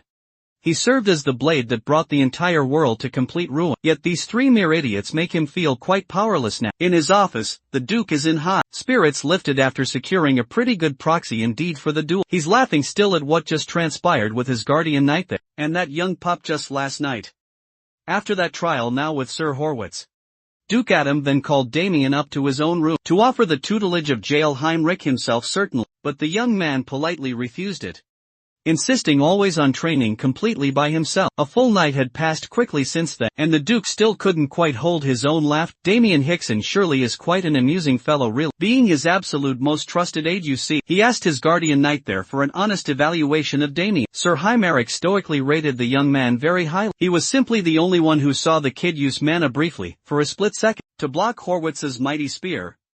Not just anyone can simply pull that off with that much control now. As for their total chances to defeat Michael Lionbloom outright, it's still indeed hard to tell indeed with certainty yet, since 3 duelists only will be selected here to participate then. Indeed, the first team to win 2 rounds will decisively take the match. Even if Damien Hassan ultimately wins his bout now, it's certainly not a guarantee to win it all in this instant. To truly get the win, the rest of their local knights must perform well too. That is precisely why they are training rigorously under Sebastian Vincenzo right now, a middle-class knight, and the Duke thinks that there is simply no need to worry now, given Sebastian's clear capabilities for the role. But if you were to ask Damien himself, he would certainly tell you that the local knights are a hopeless bunch entirely. He's been watching them fool carelessly around and call it training. They are truly incredibly stupid without a doubt. Their stamina is just hot garbage unfortunately. They practice swordsmanship with all style quite visibly and no substance at all. They really have no drip and no hose currently. With considerable reluctance, he has absolutely no other choice but to step in to prevent a stain on his personal record now. So he promptly called the 3 stooges over at once. While he was carefully putting on handicap weights in both his arms and leg, he boldly challenged them all to a spar immediately. With a cocky grin now, Pavel,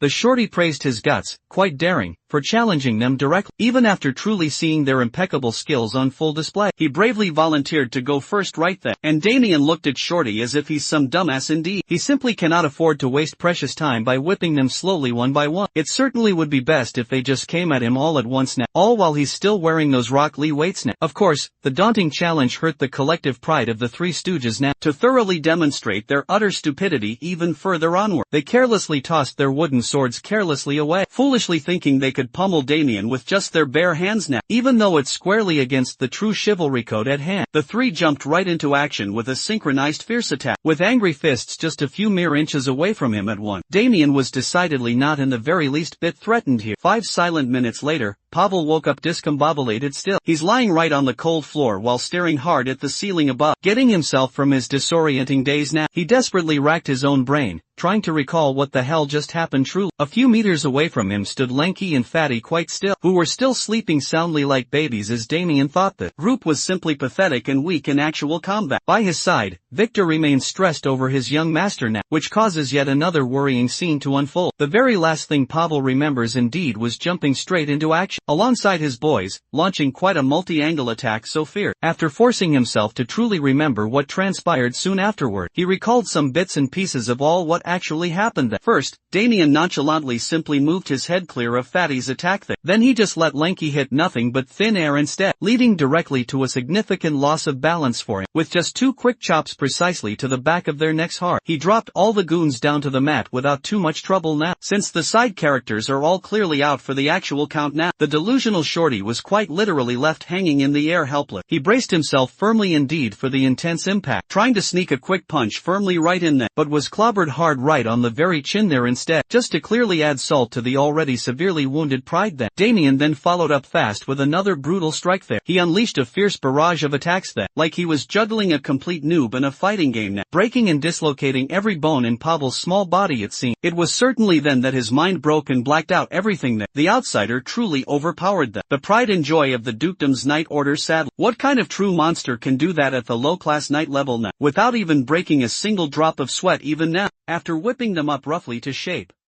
Damien had essentially beaten the three to complete submission now. When asked directly who their instructor truly was, Pavel stuttered the distinct name of Sir Sebastian Vincenzo. That Damien could not fully believe that truly someone at the middle-class level truly trained a bunch of young kids to be so utterly pathetic here. Honestly, they would all be better off ditching that lousy-ass teacher truthful. But there's absolutely no need to start further drama now. So, to supplement their trashy overall education Damien demanded then that the three come to him to spar now. After formal training strictly every day indeed, Pavel truly worries that if Sir Vincenzo finds out about such an arrangement now, the knight might actually take it the completely wrong way here. Fortunately though, Damien is so well versed in beating people up well, that he can certainly do it without leaving even a single mark or injury still. Come now, to think of it all, Shorty clearly felt his bones just breaking and dislocating now, while he was indeed getting thoroughly thrashed way back, yet he woke up afterwards without even a single scratch too. You see indeed, Damien learned how to beat people up in a very specific way then, way back in his old Death Knight days precisely. Long ago in time, there was a man who traveled the continent far, making his full living with criminal reformation then. He was widely known as the character corrector then. His crude method was indeed very crude and so simple now. Inmates who misbehave will get their asses thoroughly handed to them still. He would beat them up fully for an hour straight it seems now. If that did surely not work, he would double the beating time even more. Rumor actually has it that he once beat a criminal continuously even for 512 full hours straight over total overtime indeed. Character corrector began to somehow feel pity for the criminals he left behind later. Bloodied and quite mangled, instead of quitting his rough job, he devised a unique technique to beat someone up endlessly now, without truly endangering their fragile lives full. With countless hours of brutal practice on these poor criminals here, he had reached total mastery over the bizarre technique he then called the stay OMSA, or indeed, my kill technique. It's just only one of the many diverse techniques that Damien picked up from his complicated past life. Definitely, inflicting unbearable searing pain without leaving even a single scratch at all is quite particularly useful in harsh times just like these. Today indeed,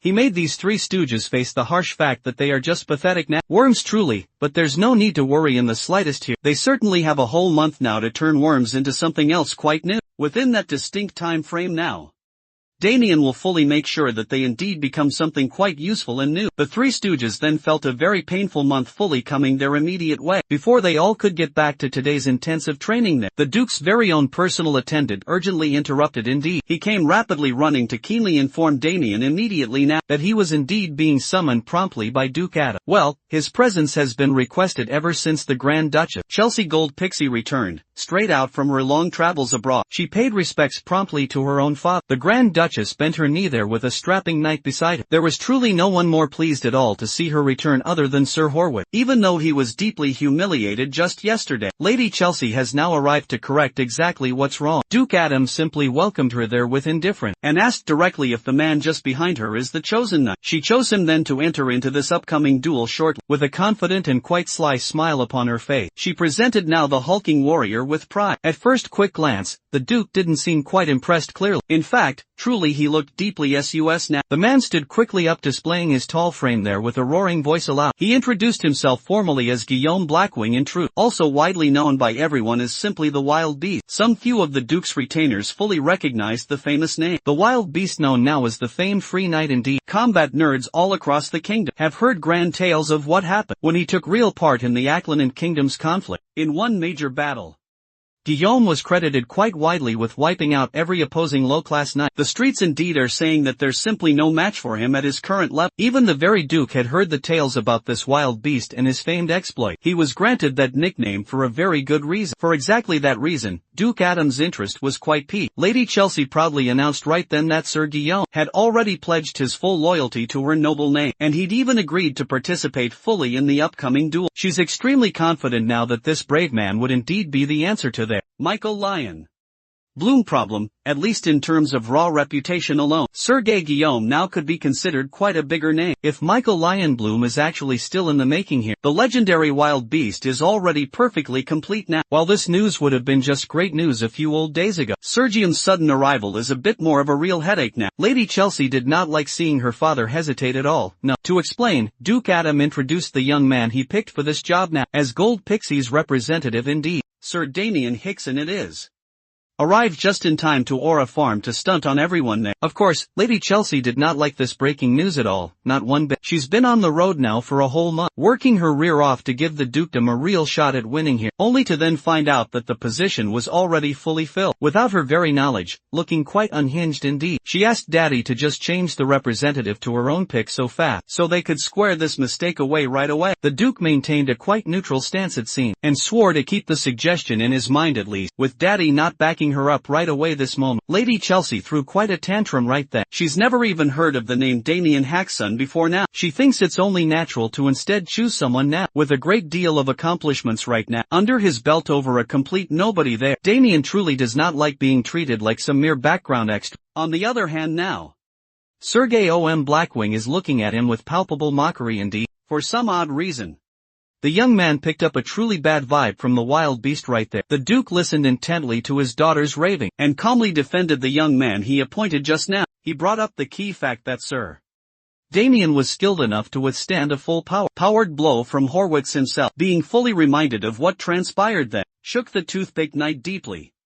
Lady Chelsea finally dropped all formalities completely, and called out her daddy aloud. For always looking for the perfect excuse to undermine her abilities now, Chelsea started babbling on about the Duke's treatment of his very family, and Adam quickly warned her to watch her tongue in front of the guests there, preventing herself thus from crossing the line entirely. The Grand Duchess excused her behavior gracefully, citing the fatigue from long-distance travel clouding her better judgment. Everyone in that room could clearly see, and even deeply feel, that the father and daughter had some quite deep-seated issues lingering between them now. Declaring the important meeting over then, the Duke dismissed everyone present, and promised to fully consult his trusted retainer before carefully coming up with a truly final decision on who would definitely get the job. Out of absolute nowhere, Sir Guillaume erupted then with a boisterous hearty laugh. He abruptly dropped all formalities too, and asserted strongly that there is absolutely no real point in deciding only with mere words there. Offended gravely by such brutish harsh words against the noble Duke, Guardian Knight Heinrich almost drew his shining blade right then and also there. The rather wild beast then continued further by now saying that the strongest one should naturally duly represent the Gold Pixie Dukedom as is. They can simply just keep it quite simple and easily find that crucial out right now indeed. Lady Chelsea sternly reprimanded her own knight for speaking clearly out of turn just then, when she had specifically directly told him previously to stay quiet still, knowing quite well that the brute's rough words have some true truth to them. The noble Duke asked Damien what he actually thinks of the veiled challenge now. To be perfectly frank, all these tiresome tests are getting increasingly tiresome either fateful way. He's also quite aware that the fastest way now to resolve the situation is simply by showing a small bit of force here. So he agreed indeed with Sir Guillaume's sentiment then, but proposed they settle this dispute now without an actual fight itself. He extended his very hand wordlessly, offering a simple contest instead, of sheer strength alone. In addition, there is indeed something he would like to confirm. By touching hands one more time again now, Sir Guillaume simply laughed his ass completely off there, and warned the young man now about the dangers of losing an arm too. Matching his threats now, Damien announced he would be nice truly, and settle instead for just pulling the brute's shoulder out of its very rightful place entirely. Feeling quite offended now by the trash talk itself, the wild beast pounced fast at the young man's very arm like it owed him money clearly. He simply moved now as fast as he truly could go, and with as much intensity now as he could fully muster up. But there in the end, his whole entire body got flipped upside down then in front of everyone watching close. Damien indeed showed off his judo skills then by taking down an opponent quickly. Much bigger than he is, you just did something truly shocking. When even old Heimerick here is almost at a loss for further words. Sir Horwitz, on the other hand now, felt his already sunken cheeks sink even deeper down indeed. Lady Chelsea was closer to all of the action than everyone else there, but it happened incredibly so fast that she could not quite make sense of what transpired right then. Sir Heimerick inwardly thought. Praised the young man for such a remarkable show of pure skill and finesse, with his veteran sharp vision. He clearly saw Guillaume go for Damien's very hand first there, but that young pup skillfully turned the giant's raw power back against him now, flinging him aside like just a sack of actual shit. His physical raw ability is truly top-notch certainly, but his deft technique is the crucial aspect to really watch out for now. Instead of accepting his said loss like a truly real knight would, Sir Guillaume quickly collected himself all while cursing hard. The young man now out for humiliating him in front of absolutely everyone here. Damien had already fully expected this kind of crude reaction honestly, so he decided to further fan the growing flames even more, and snidely remarked then that he unfortunately failed indeed to dislocate the brute's shoulder. His vision truly went dark with sudden rage, and the wild beast instantly motioned to draw his weapon. As his dark mana quickly circulated, with dual axes firmly in hand, he assumed an offensive stance now, ready to slice and dice the young man quite viciously. Lady Chelsea desperately tried to stop her champion, but her desperate words were not reaching his ears anymore now. He quickly rushed directly towards Damien, eager to shred him to bits most painfully as possible, and split his very skull open. Before his mana could fully manifest itself into a full-blown attack, he was then interrupted by a far more dominant power, when suddenly his circulation fully stopped. Sir Guillaume immediately knew indeed that someone had stepped in. Damien stood his business firmly, while the dukedom's guardian knight now unleashed some of his energy, angered deeply by the sheer audacity of the outside. Swinging a weapon so carelessly in front of the duke is truly a grave sin. The guardian knight imposed himself upon the wild beast then, and asked quite pointedly if he had a death wish for real. Guillaume felt all his animosity melt swiftly away now, as the old man's mana suppressed him full. Damien was truly quite impressed with the pressure itself that the old knight could muster quickly, just from a very basic aura release ability. No wonder he's indeed a high-class knight, you see. Out of sheer respect for Lady Chelsea's dignity, the guardian knight would overlook this disrespect perhaps. Once still he firmly left a final warning now, that this will absolutely be the last time the brute can act so callously always. He truly doesn't believe in second chances given. Feeling the cold embrace of the old man's aura leaving his own body now, Guillaume then slumped down low to the hard floor so sadly, huffing clearly for air. With all that settled now mostly, the duke demanded everyone's undivided attention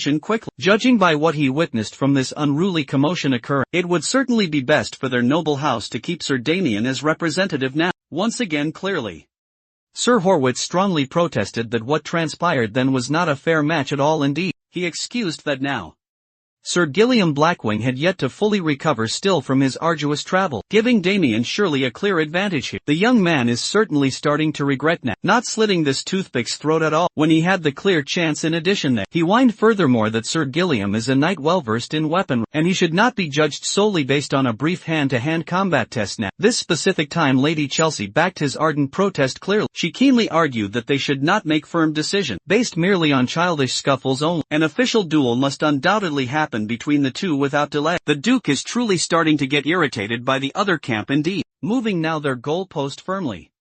Disappointed now and angered by her daughter's demands deeply, Adam fiercely struck his very desk hard, and yelled loudly at her for being such an incompetent brat. Clearly, Lady Chelsea was shaken deeply to her very core now. After just calming down then, she stammered an apology then, for for overstepping the toothpick line. The knight gritted his teeth and held his tongue still, on the sidelines now. With an awkward silence just hanging in the heavy air now, Damien raised his very hand and addressed the esteemed Duke then. Looking mischievous as ever before certainly, he asked quite simply if he could share something here. Much to everyone's genuine surprise truly, he accepted Lady Chelsea's proposal outright. A formal duel indeed to determine who would represent the Duke fully. Since that is his wish fully, Duke Adam had no choice indeed but to relent now. Later that day even, Victor is all over his young master completely, pestering him lots about accepting a needless duel it seems, when all he has to do simply is stay quiet instead of risking a needless loss. Ignoring Victor's constant nagging sound, they finally arrived swiftly at their destination point, a workshop specifically that the Duke personally recommended. So Adam Gold Pixie added his stipulation to the incoming duel match that, since Damien's long sword was terribly destroyed during the Horwitz fight it said, he ought to certainly get a brand new weapon made at the Duke's smithy too. In all simple honesty now,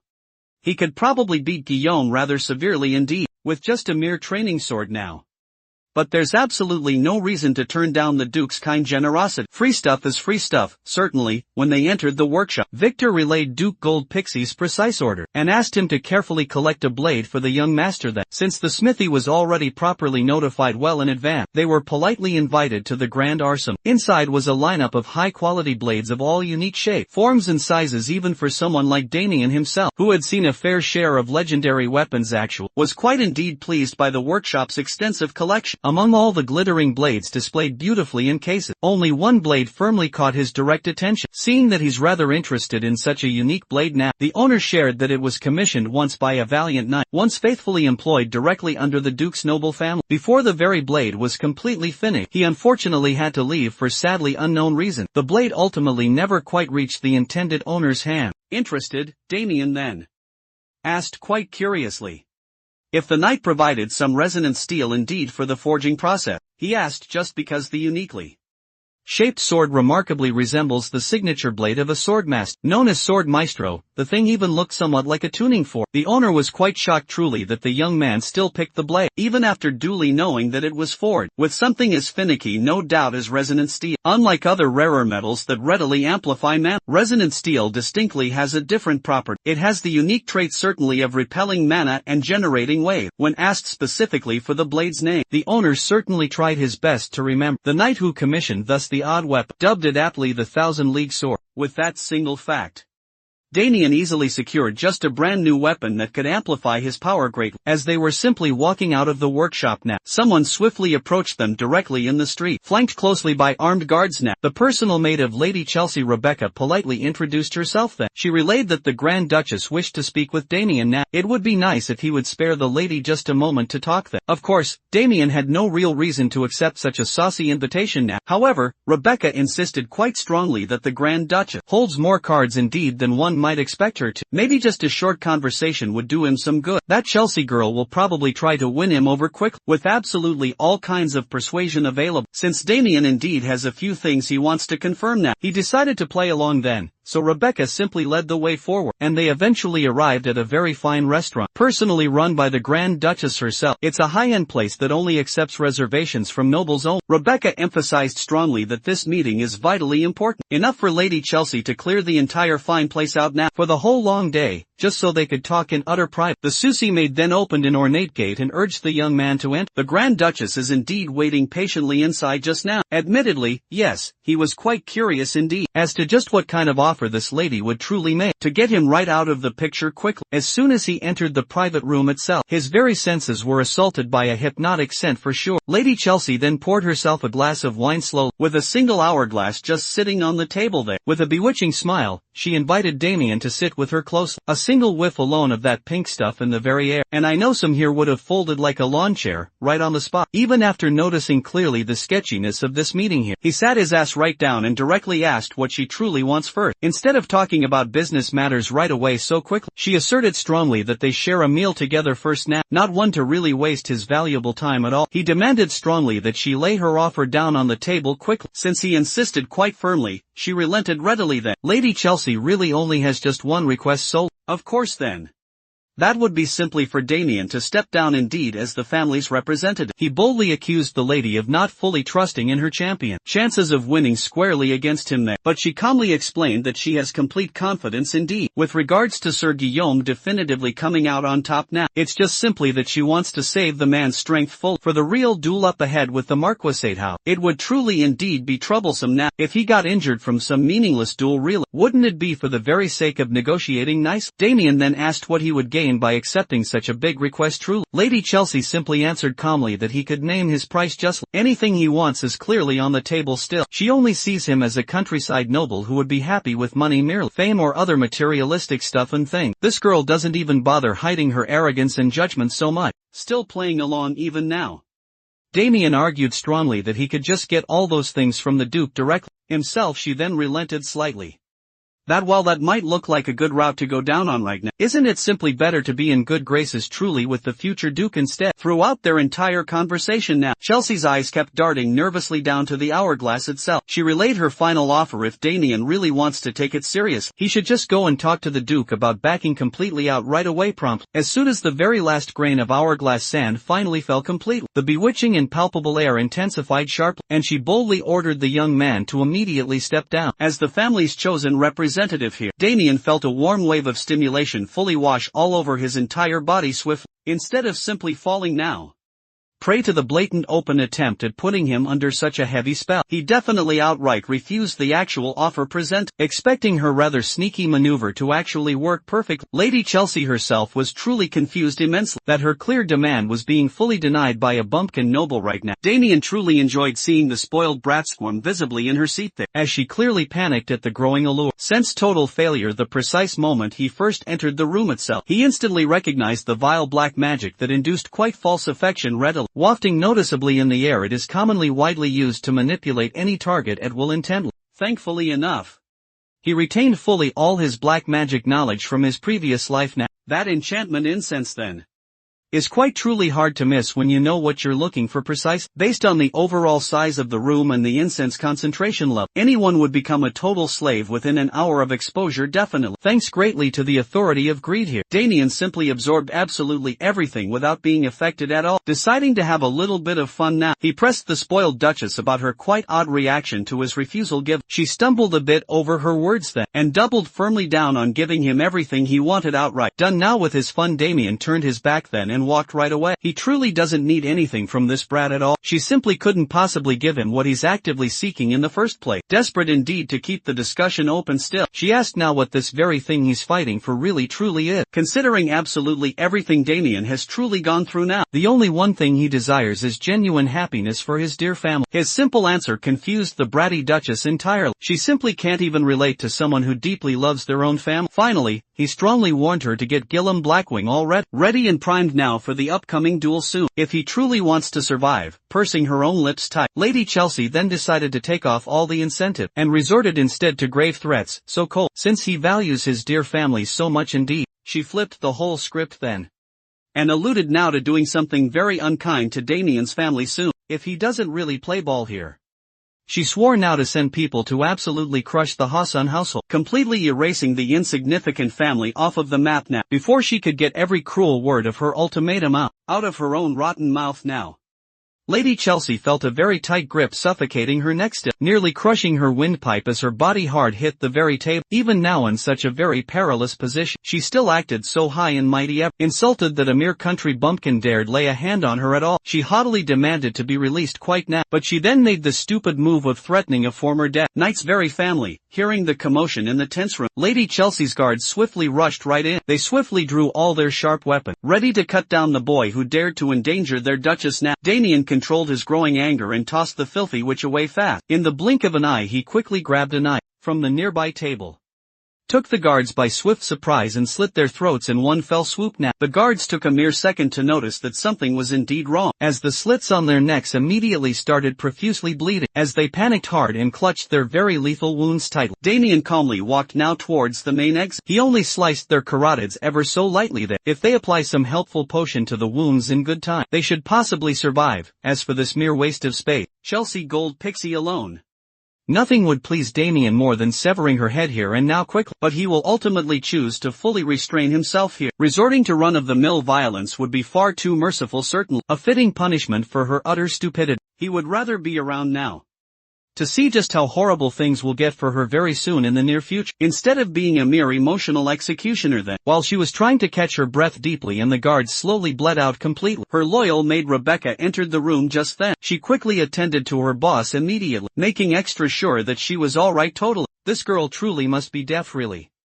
She clearly did not hear all the foreshadowing Damien had just dropped recently. She's much focused on getting her bloody revenge now instead. At the top of her lungs loudly she yelled the name Mustang Fury out. Such a badass name belongs to this pale dumpling man surely. I was expecting an assassin or some serious shit actually later. Chelsea chewed out Mustang harshly for what happened indeed. She was promised clearly that the allure scent would be immutable always. But sadly it did not work for Damien Haxon. Wow. Mustang now reckoned then that the kid there must definitely be one of those people with a natural resistance to black magic. Truly, the Grand Duchess truly has a zero-tolerance policy for any excuses. She then slapped the dog shit right out of Mustang completely, for putting her indeed in such a humiliating position now. As for Guillaume Blackwing himself, he was last seen actually at the tavern that, claiming he surely needed to cool off after everything indeed that happened. Today hearing that her champion is getting quite drunk there, the night just before a pivotal duel really exasperated Chelsea really even more than. For one last final time now,